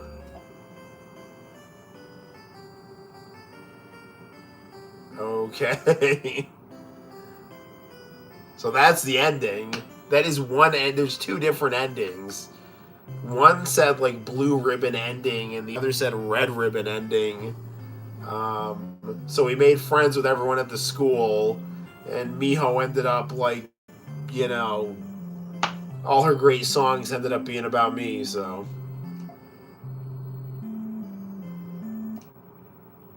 Switch disc side.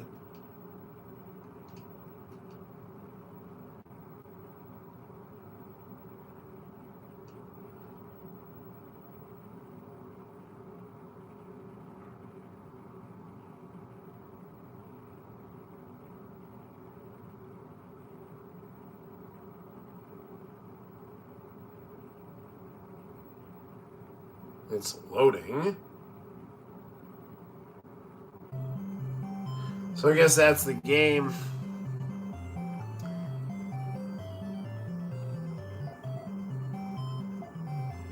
Ooh, we got a gift here. So she got me something with a blue ribbon. I'm gonna save this here. The slot 2.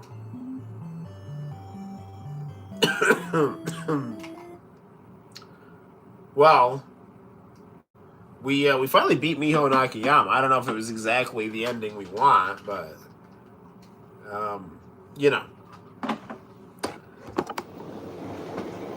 So there's that. I mean, there could have been like an alternate ending where Miho and Akiyama,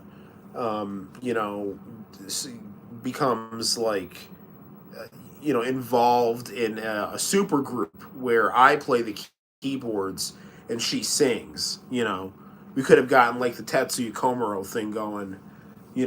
Where like the nerdy guy in the back plays the keyboards while the chick in the front sings. Like worked out for him. So I don't know. So why don't we do a little run through? We beat Miho. And I have a game save right around the end of Resident Evil 2, so we could have some fun with that. I don't know. Or we could try to start a scenario A with Leon or something like that. I don't know. But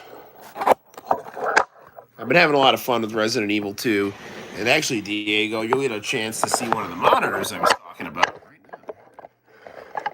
So we'll adjust our cooking stand like so here.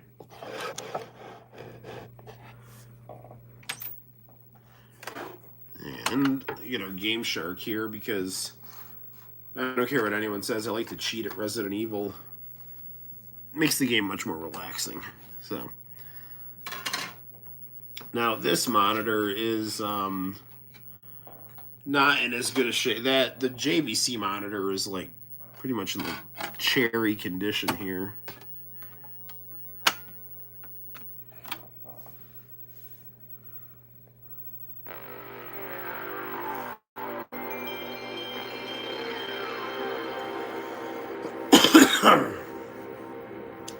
This monitor is a really good monitor. It's not quite as vibrant as the JVC monitor, though.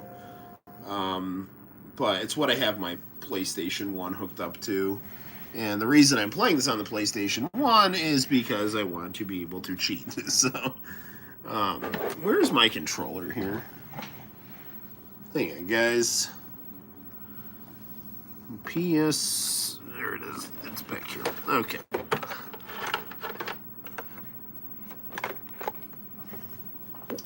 Select cheat codes. This monitor also has to warm up a little bit before it gets really rocking and rolling with its picture.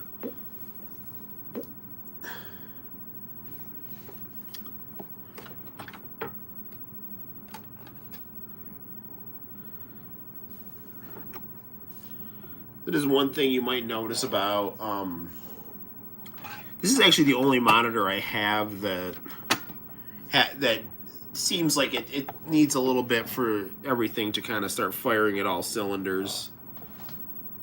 This is going to warm up for a second.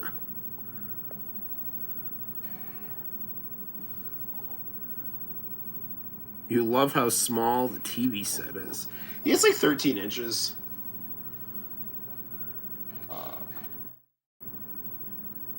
Color monitor H1 350.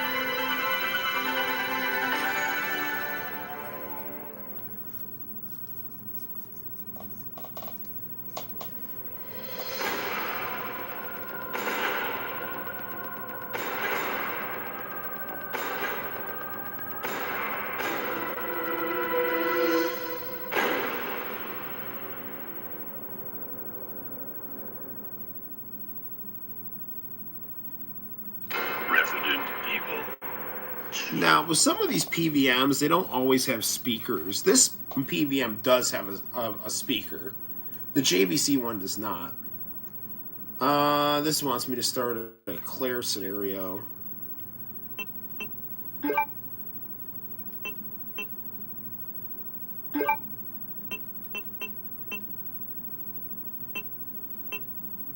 Did I overwrite the Leon game? Whatever. Let's play a little bit with Claire. Or, actually, Claire scenario A. Actually, you know what? Let's start a new game with Leon. Easy. Resident Evil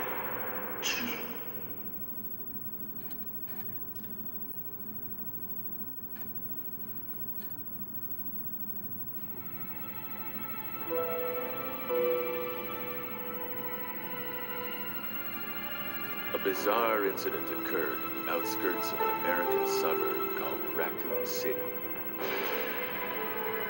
It was later revealed that the terrible disaster had been caused by the T virus, a mutagenic toxin created by the international enterprise Umbrella Incorporated for use in bioweapon experiments. The Raccoon City Police Department's Special Stars Unit immediately began investigation of the affair.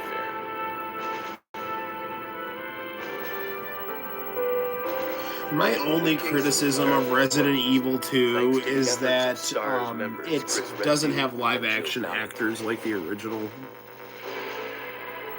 But the Umbrella Corporation's experiments... Maybe if we turn the lights off, make this even a little bit more theatrical here. Definitely playing Resident Evil with the lights off.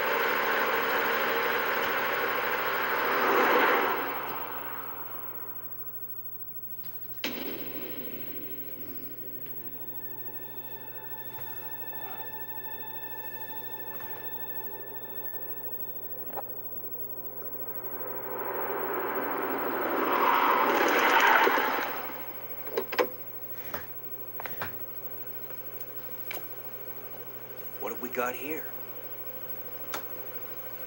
Leon's cool.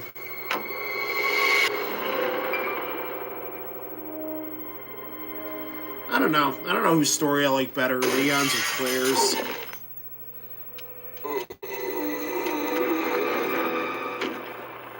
Guy's a maniac. Why'd he bite me?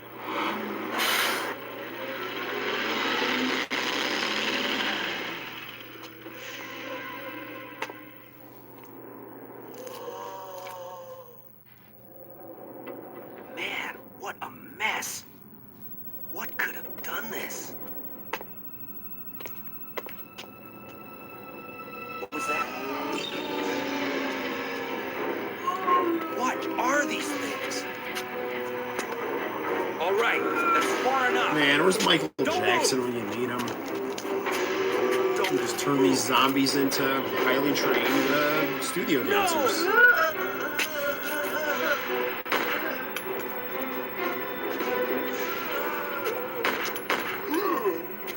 What's up with that guy? That was a clean hit.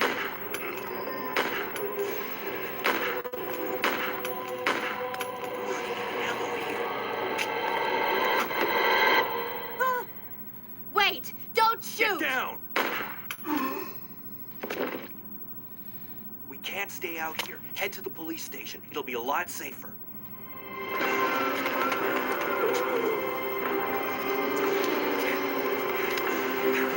I really wish, rather than those Mila Jovovich movies, they made a Resident Evil movie based on the George Romero commercial from Japan. What's going on? I arrived in town, and the whole place went insane. The radio's out. You're a cop, right? Yeah, first day on the job. Great, huh? Name's Leon Kennedy. Nice to meet you. Mine's Claire. Claire Redfield. I came to find my brother, Chris.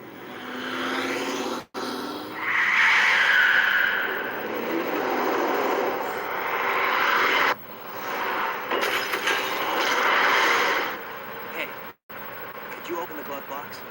Sure. There's a gun inside. Better take it with you.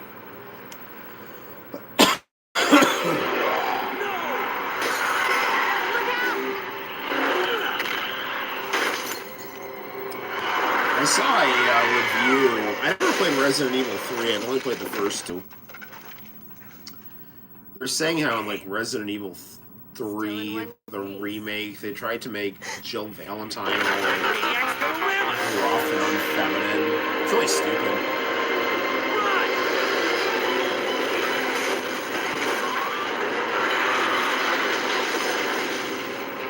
I never understand Western people who want their female characters not to be feminine. Because even in the video games, when they are feminine, they're just as good as the guy characters. Head to the station. And in fact, their femininity is what makes them more likable and interesting.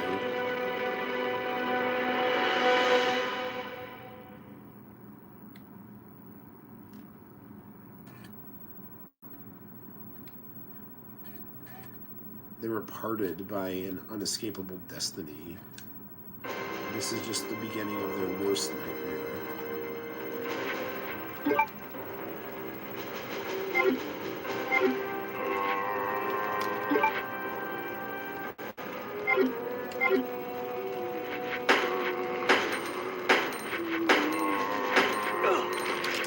Get off me.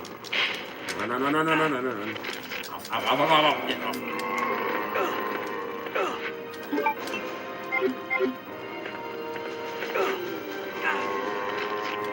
Dude, I can't even see. Yeah, dude.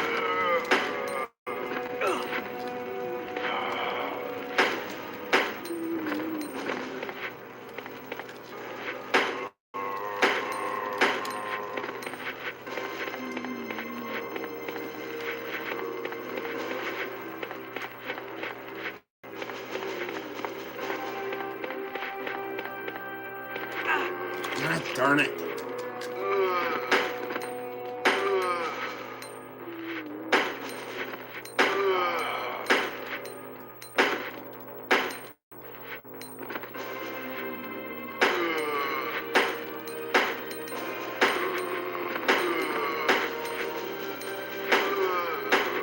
I hate to kill someone wearing such cool 90s jeans, but you gotta do it.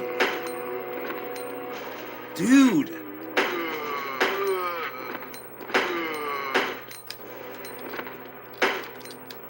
Oh my god, will you just go down?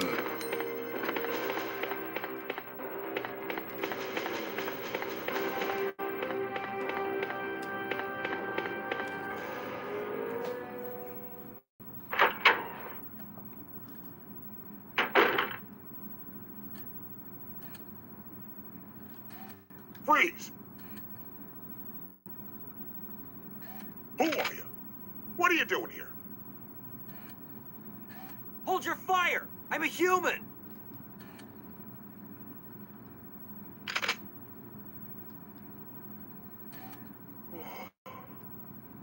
Sorry about that. I thought you were one of them. What's going on in this town? Hold on. By the time I noticed something was wrong, the entire city was infested with zombies.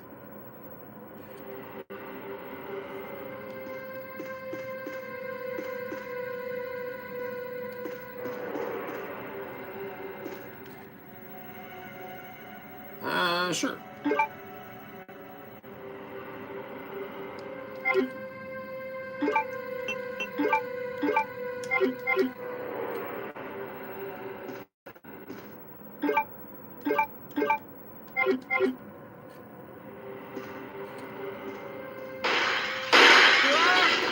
Oh no.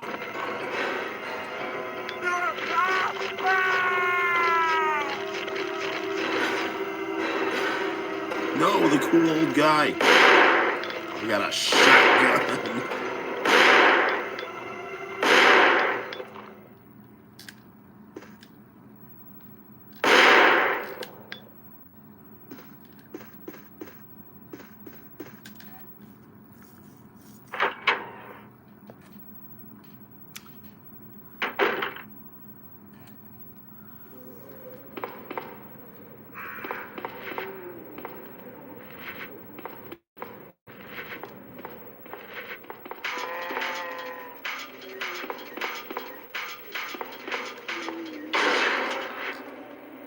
Fine, we'll do this.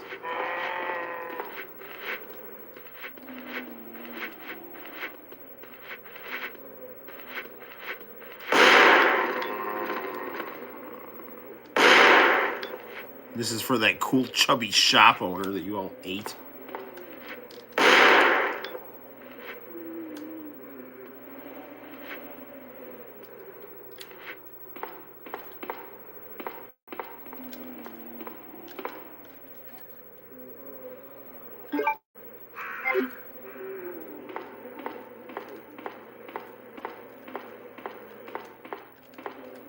Can I, like, get in the car here?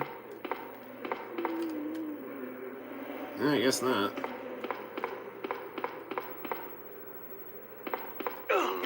Get off me, bitch.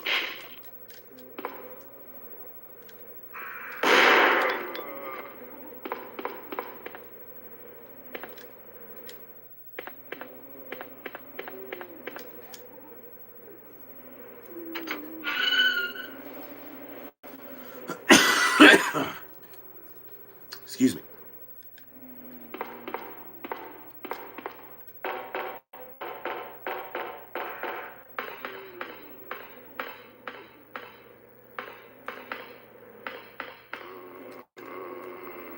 He's down there.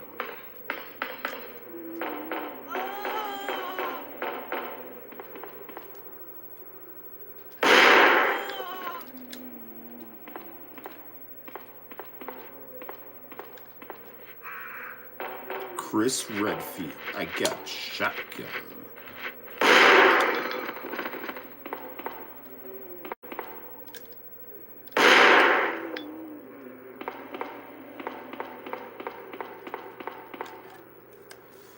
You know, like Noel backwards is Leon, which makes this even more fun.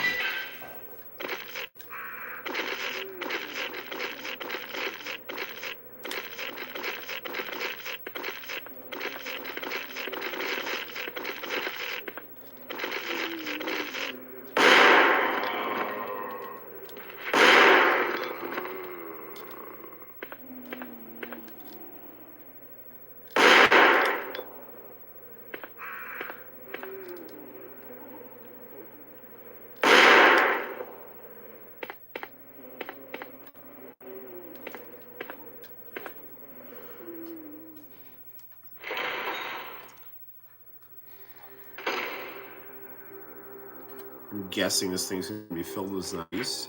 Yep.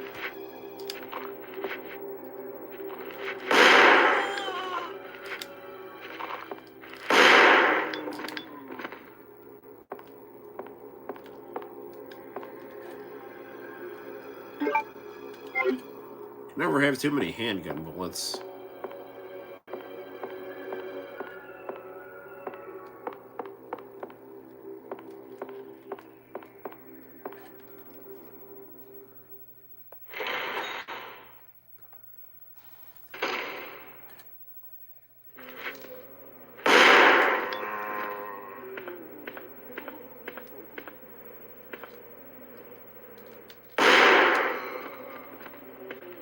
I mean, this game is like fun with a handgun. It's even more fun with a shotgun.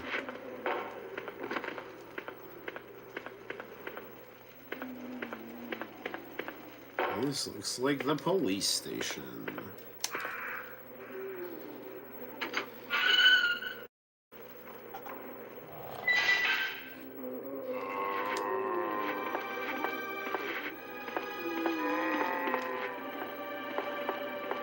There's a zombie down here.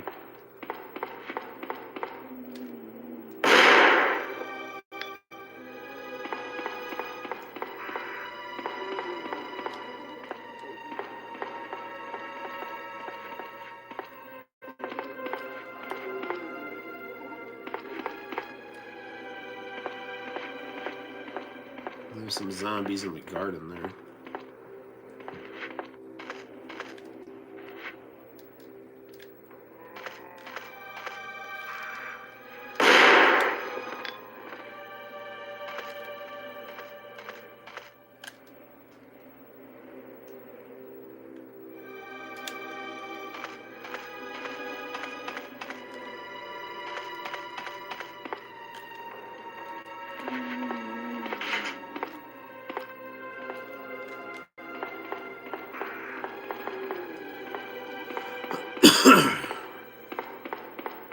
Taking the long way around. Because I have a terrible sense of direction.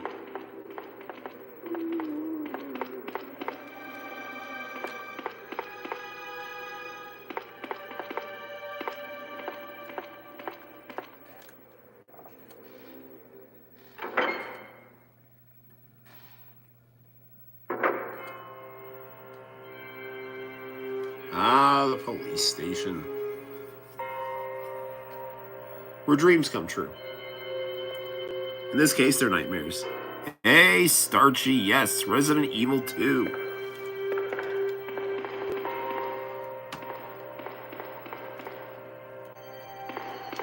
And thanks to our good friend the Game Shark, I have a shotgun. And thanks to this increment here, I can save my game.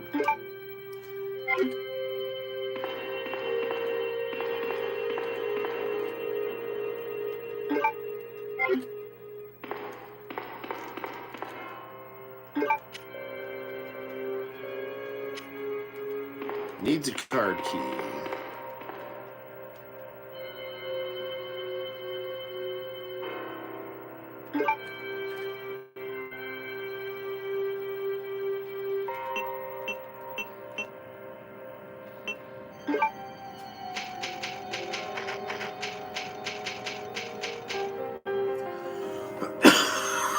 Oh, man. Oh.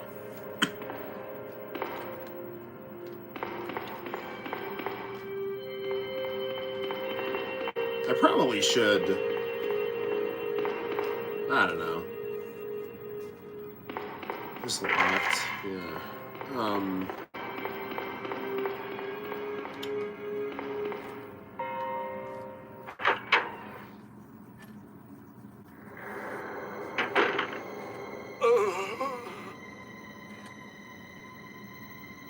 Oh, man.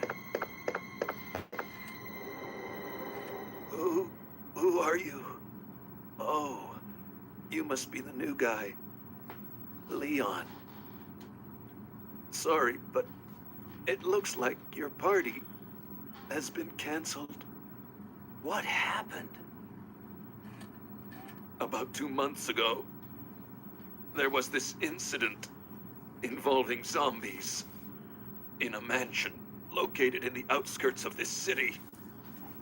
Chris and the other STARS members discovered that Umbrella was behind everything. They risked their lives to reveal the truth, but believed them. Not long after that, all this started to happen. Hang in there. Don't worry about me. Just rescue the survivors in the other rooms. Here, take this key card. You should be able to unlock the doors in the hall with this. Now go. But just go. Fine, but I'm coming back for you. Just hold on. No, he's sadly not going to make it, I don't think. At least he didn't in Claire's.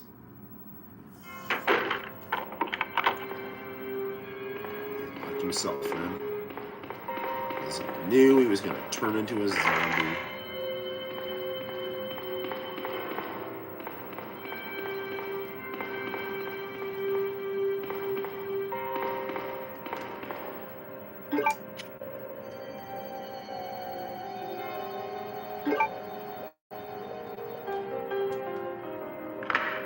Oh, look, the doors are unlocked.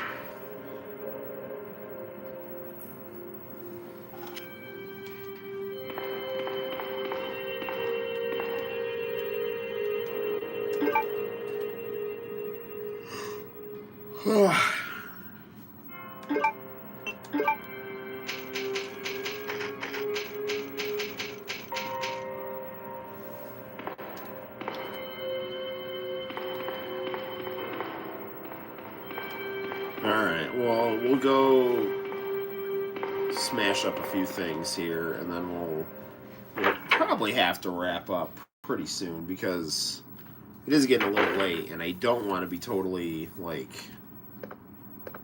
without energy tomorrow, because it's Christmas, and I got family coming over and stuff.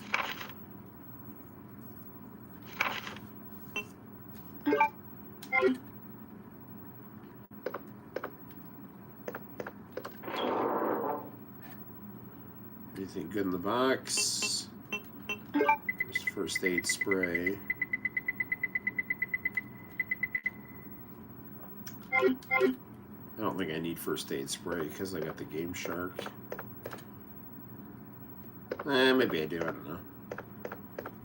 I'm pretty sure I turned on, I'm pretty sure There's a Game Shark thing where if you hit like L1 and L2, you can replenish your health. And I'm pretty sure I have that on, but you never know. So let's take a first aid spray to be safe.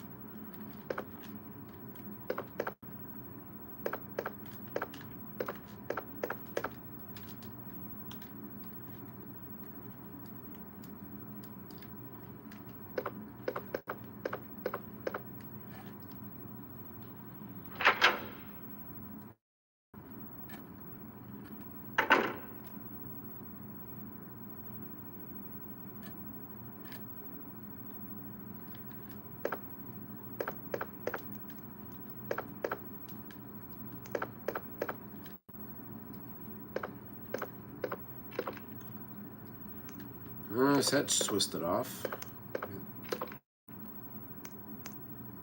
That dripping blood is probably not a good sign.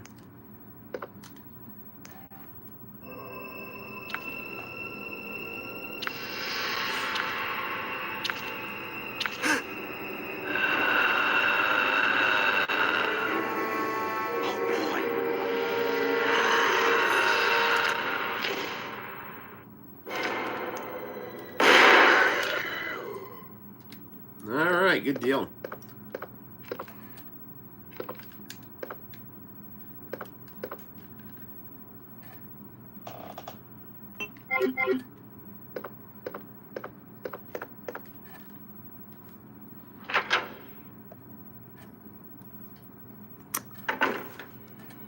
Dude, it's past your bedtime. It is past my bedtime. And thank you for watching. Played Miho Nakayama's Tokimeki High School. Now we're playing some Scenario A, Leon Resident Evil 2. I just beat Scenario B last night.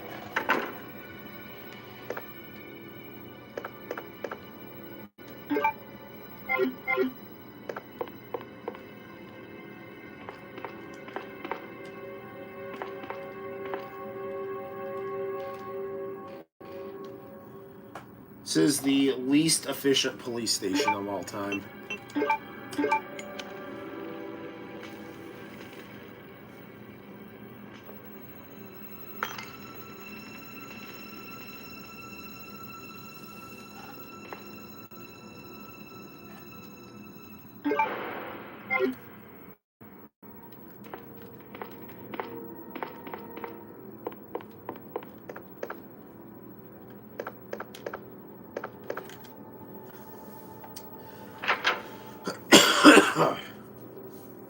I've heard really, really good things about Resident Evil Code Veronica.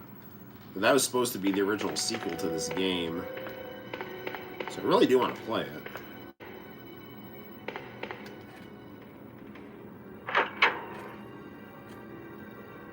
Not that Nemesis isn't also cool,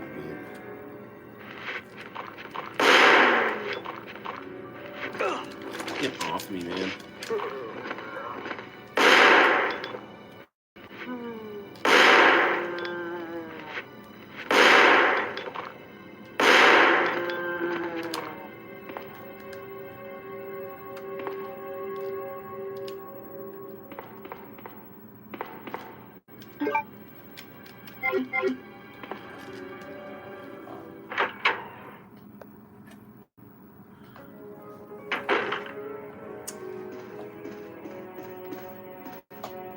Can go develop some film.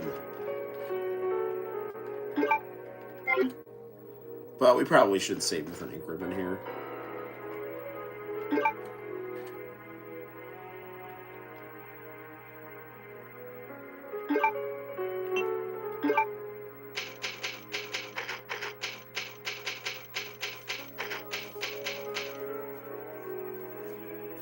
Alright, Leon. We'll have to smash up some zombies a little later. Alright, what time is it? 12:48. It is Christmas Eve now, so Merry Christmas Eve. It's almost 1 o'clock. Maybe we can pop in a VHS tape just for the road, one for the road here. So we'll turn off our Super Console X, and we'll turn off our little engine that could PVM, which is not as good as this bad boy over here. And we'll line up our... I'm using, for those who have just come on, I'm using my daughter's high chair because my camera stand broke. So, using my daughter's high chair and a cookbook holder. That's being held up on a pile of manga down there, so, you know.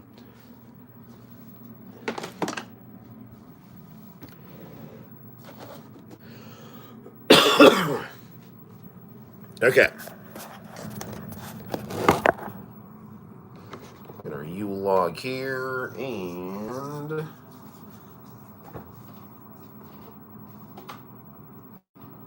let's see what fun VHS tapes we can find on our white Christmas.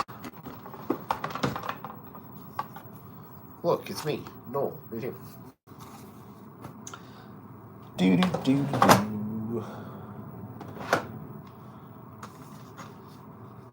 Actually,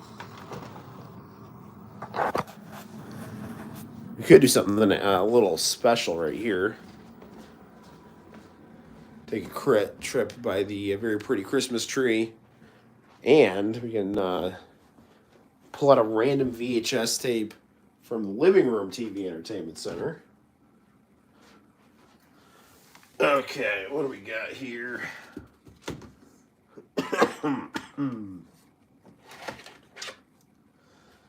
Okay. Whoa. Franklin learns to share. All right. This has got to have good stuff on it. Not because Franklin learns to share, but because what I would do is I would go to my friend's house, grab random old VHS tapes that his mom just had, and they were just going to throw out, and I used them to tape stuff off of YouTube and other various cool things. So I have no idea what's on Franklin Learns to Share, but chances are it's not Franklin learning to share. Not that there's anything wrong with learning to share. Learning to share is a good thing. That's why you should always download your music illegally, where people can share it with each other.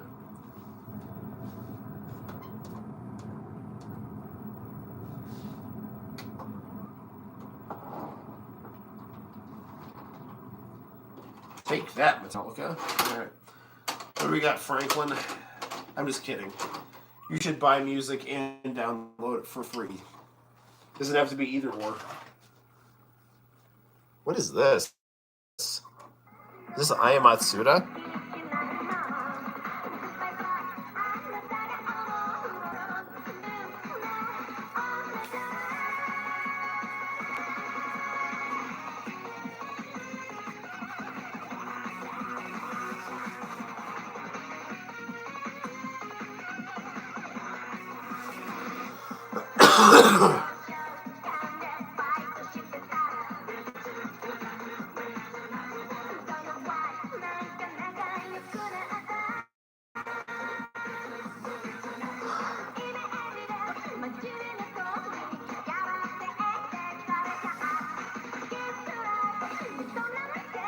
It's a good video.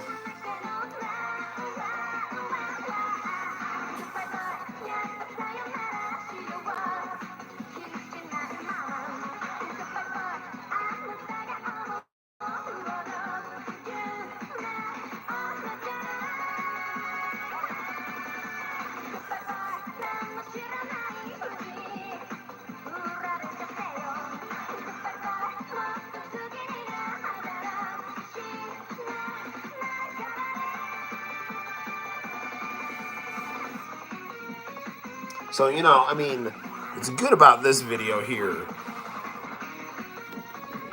is it's got, you know, poppy energy, dynamic camera angles, quality music, layering of sounds.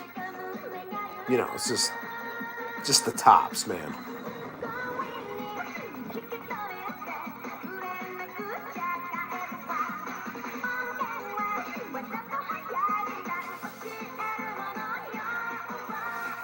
And because the VHS recording is such low quality, you can't even see the subtitles. I think Kenny Lauderdale talked about that one time. He's like, VHS quality so low, they're not even subtitles anymore.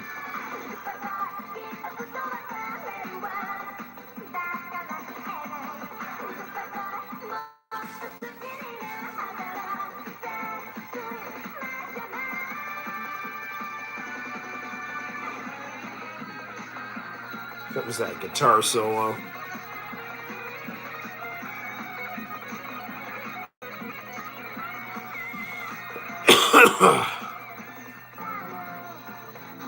Oh, it's the Pool Bit Boys. So, my good friend Edo actually just did a Pool Bit Boys special. So we're gonna this one's for you, Edo. Produced by Daisuke Asakura.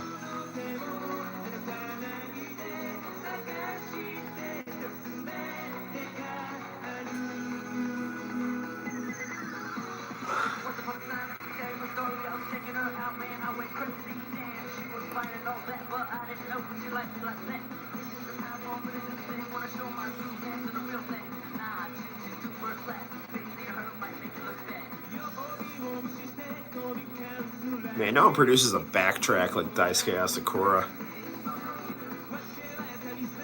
Protege of Tetsuya Komuro.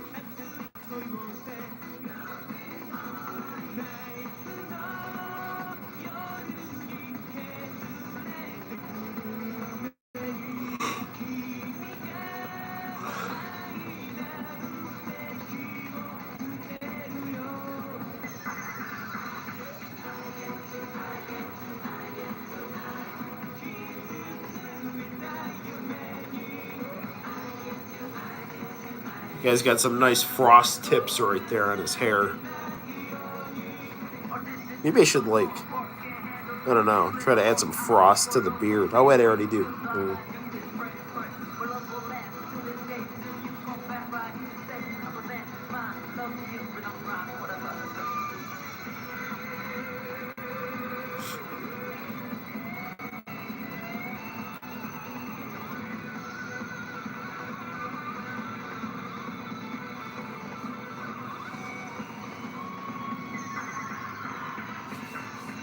Yeah, it's really too bad. Well, hopefully Addo watches this, so I'm sure he'll appreciate it.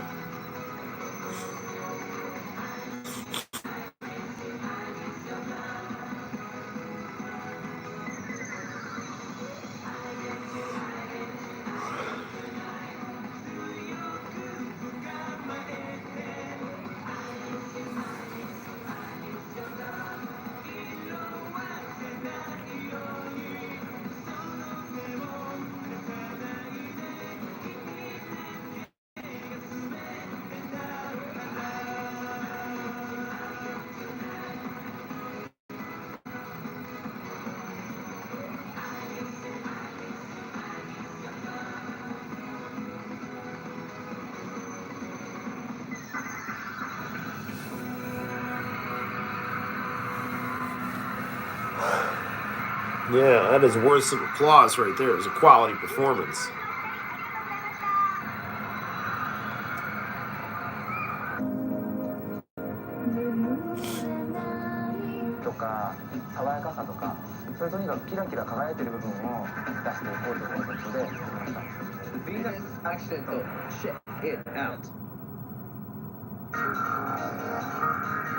All right, more from the Pool Bit Boys.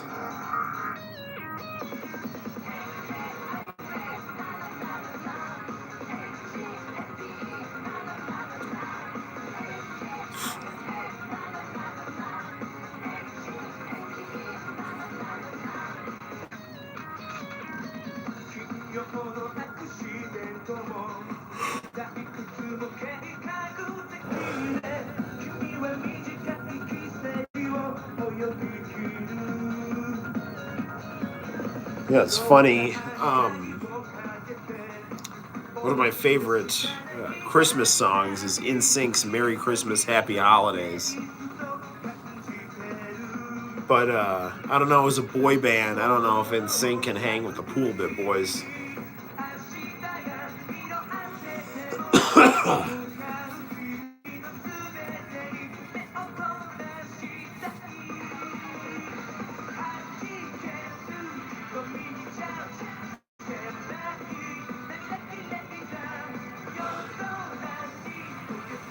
Daisuke Asakura was always really good at blending like euphonious songs and aggression, like euphonious sounds and aggressive sounds.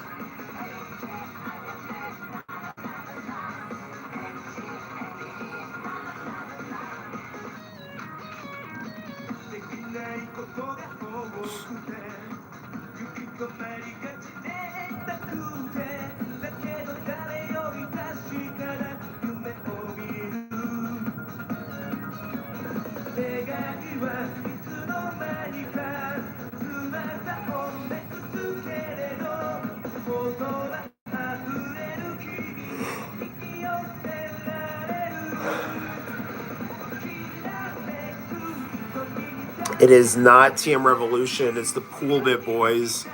But both Team Revolution and the Pool Bit Boys were produced by Daisuke Asakura, and Daisuke Asakura tended to have, a kind of a common aesthetic for a lot of his performers. So it's, these guys look like Team Revolution.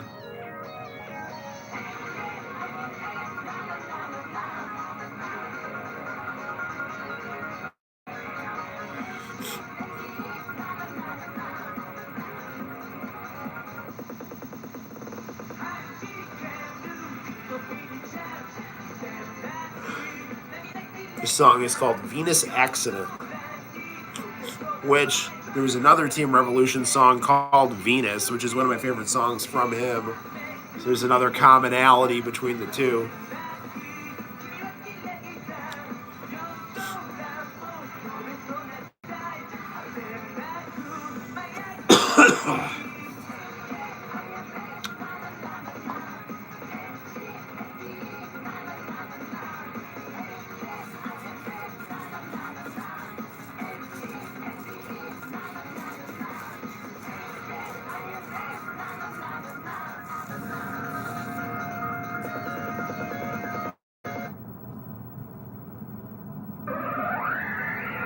This is Voltron. It is. It's Go Lion.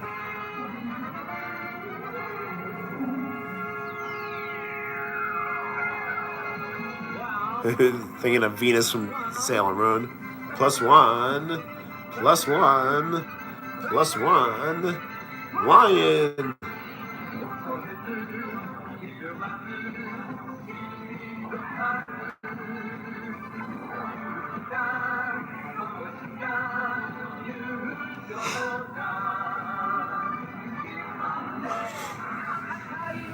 Go Lion had a much darker, grittier story than Voltron.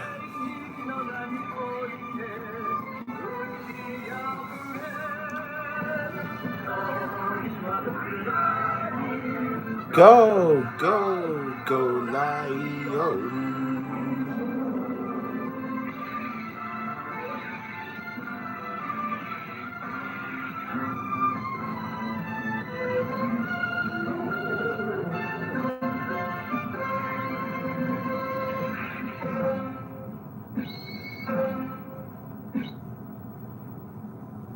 We should watch that again. Come on, 2005 Noel, replay that. There we go.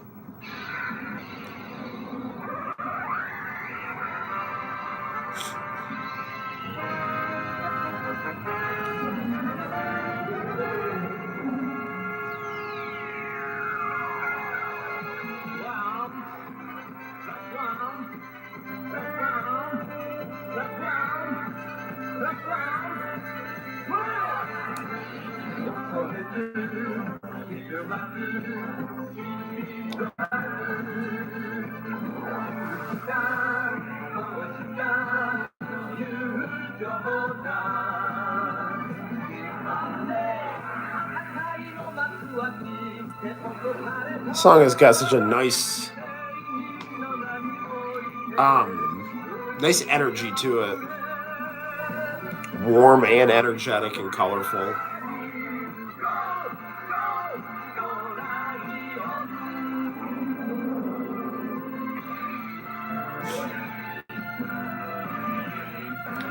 The dialectic materialism of Voltron.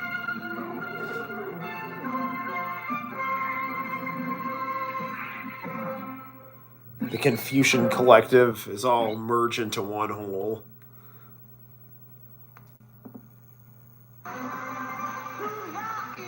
That is Team Revolution.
Man, nothing blends quite as well as Team Revolution's voice and Daisuke Asakura's keyboards.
Yeah, some good stuff right there.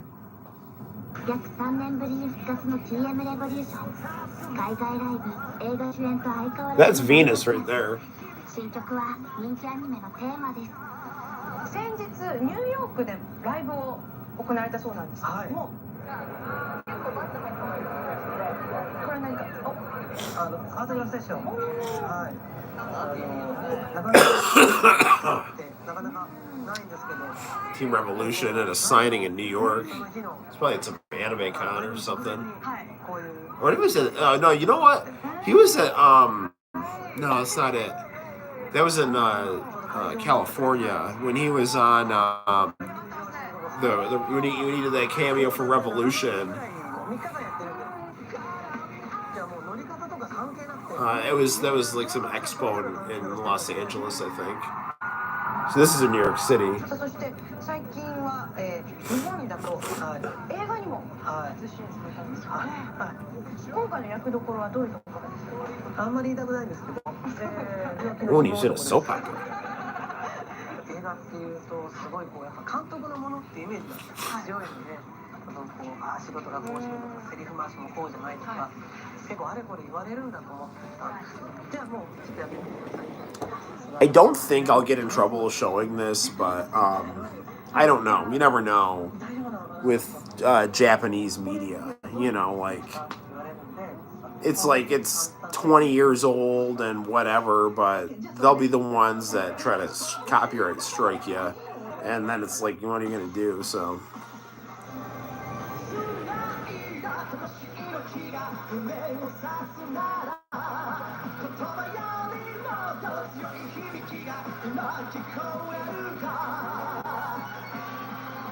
Alright, we just saw this, so I'm going to fast forward this a little bit here. We'll do like one more thing, and then we'll have to wrap it up for the night.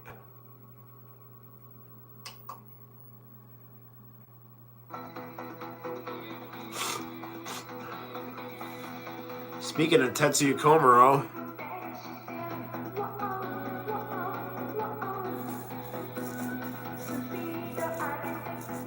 See, that could be me. That could be Miho Nakayama. That's how the game should have ended right there.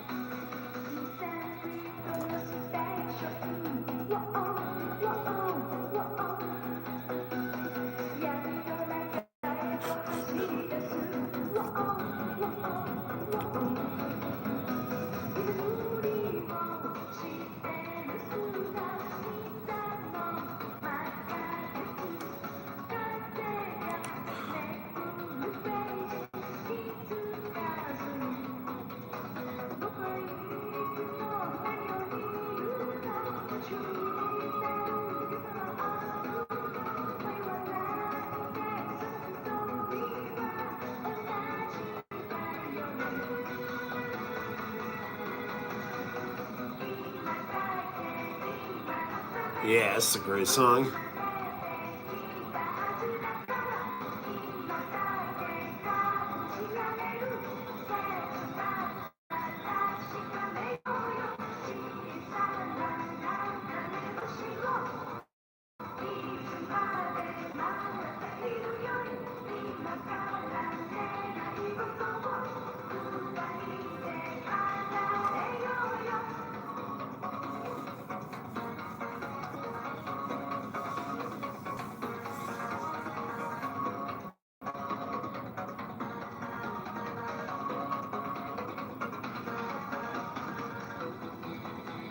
Best anime opening song ever. This opening is just as wonderful. The one for Ronin Warriors, yeah. That was the opening to Ronin Warriors was actually a remix of a Pet Shop Boys song called "It's a Sin." And the Ronin Warriors version was a little better, but the Pet Shop Boys one was also great.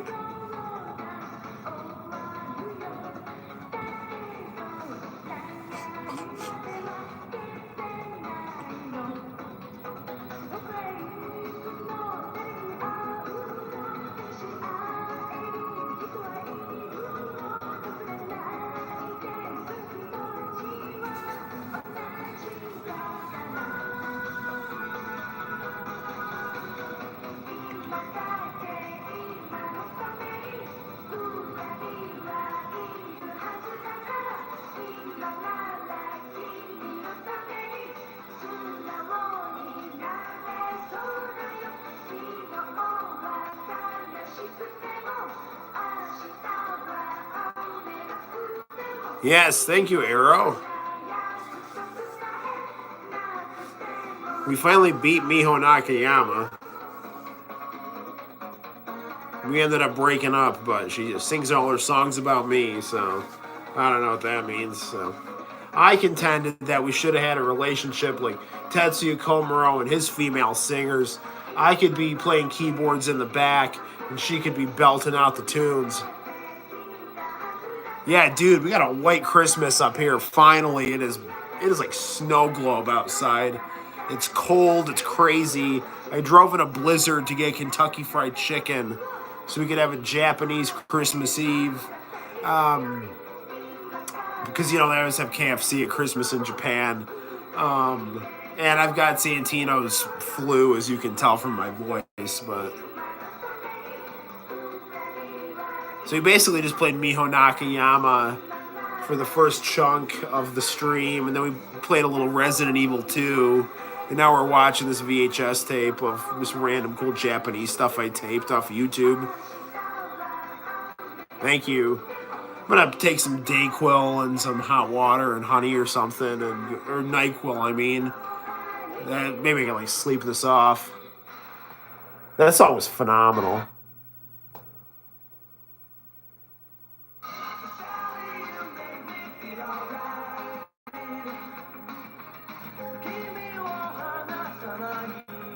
Got some commercials here, I think.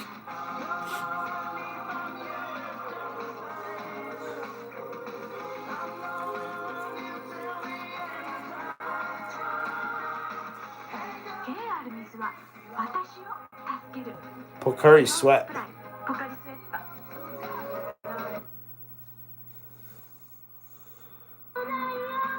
Yeah, Arnold Schwarzenegger ramen noodles here.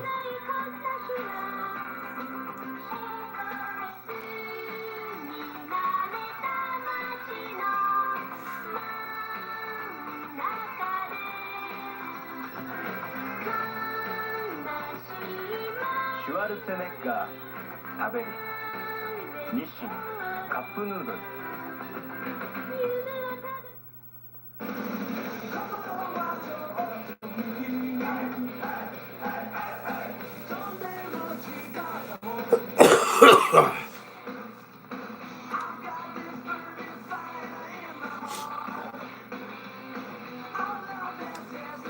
Man, I've got to get some Bakari Sweat just to reward them for their quality advertising.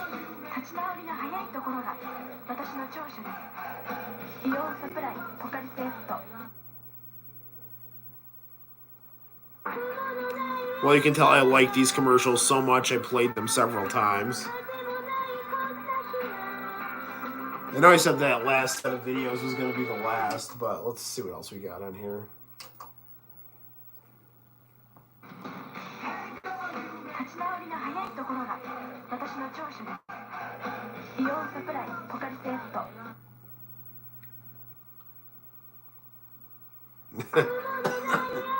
How many times did I replay these commercials? I mean, a ton, I'm sure, because they're awesome. Yeah, it's still going. Here we go.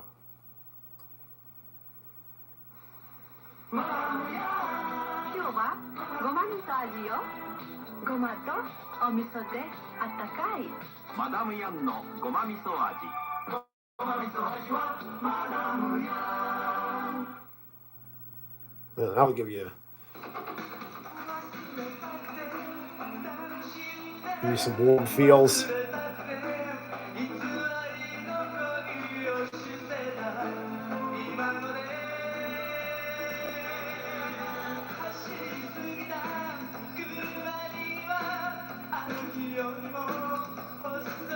Dude, I keep saying we have to like wrap up the live stream, but I keep finding increasingly cool stuff on this tape.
It's good stuff.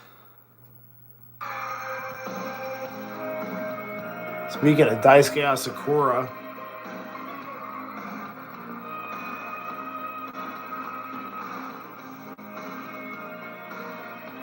this is Axis.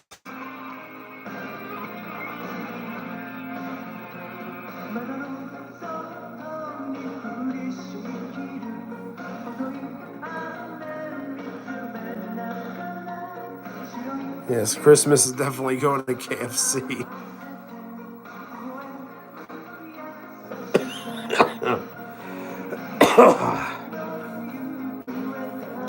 All right, after this, I really gotta go to bed.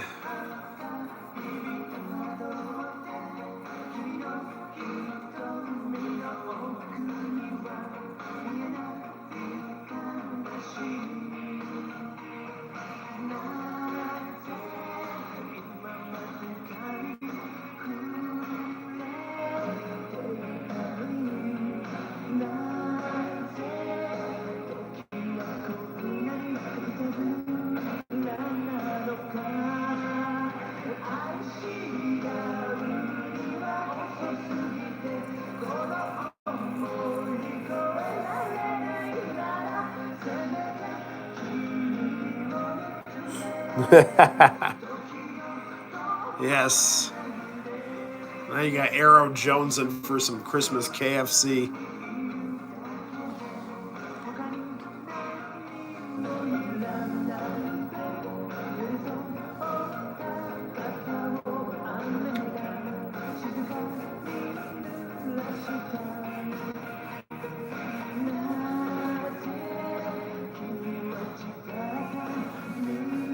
It's interesting. Sometimes I ask myself, who do I like better, Axis or the Pet Shop Boys? You know, which sexually ambiguous synth pop group is superior? And I don't think there's any better keyboard composer than Daisuke Asakura, so I gotta go with Axis. But I do like the Pet Shop Boys a lot. I like the Pet Shop Boys 80s stuff. I don't like their 90s stuff very much.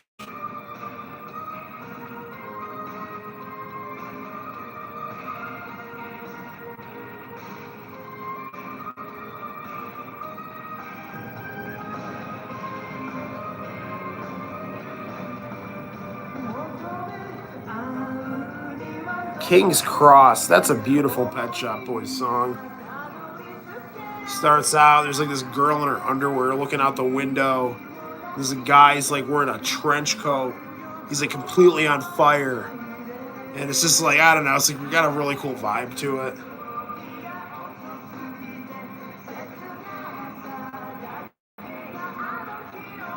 But Axis is great. I love Moonshine Dance. I bought the mini single of that.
Oh, man, that was good stuff.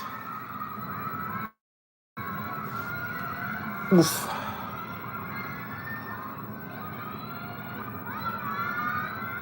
Daisuke, Hiro.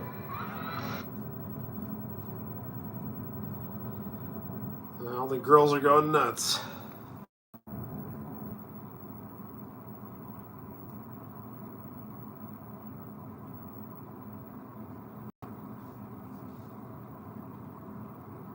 Was that the last thing? That looks like that's Franklin right there. Nope.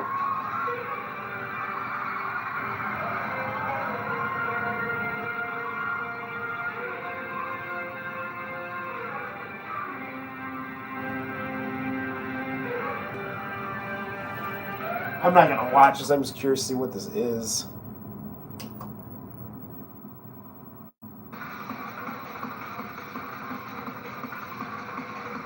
I think it's Axis doing the Code Geass song, so.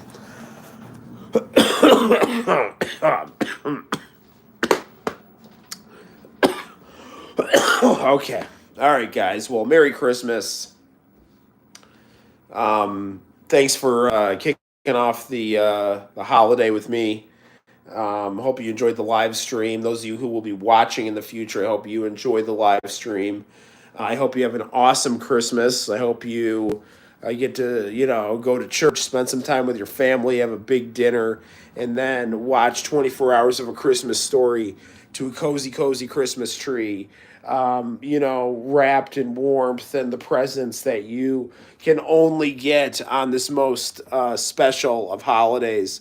Thank you, an Intent 70. Hopefully I do feel better. The voice is kind of going, so, that's saying something because I got a loud mouth. KFC was also part of the Japanese tradition. That's why I got it, because I wanted to do the Japanese Christmas thing. So, I'll show you guys the outside. I mean, it's like, it's beautiful outside. I mean, it is straight up winter wonderland here. Snow. We got a snowman and a snowy Christmas tree, and I don't even know, like, So I don't want to be out in the cold too much, but you can, like, check out like the icicles and everything. It's pretty crazy. So I couldn't ask for a more picturesque Christmas, but it's bitter cold. So all right, I'm going to get some hot beverages and some sleep. So until next time, guys, my name's Noel. You all take care. Happy birthday, Jesus. And I will see all of you in the very near future for more live streaming fun on Christmas break time. Bye-bye.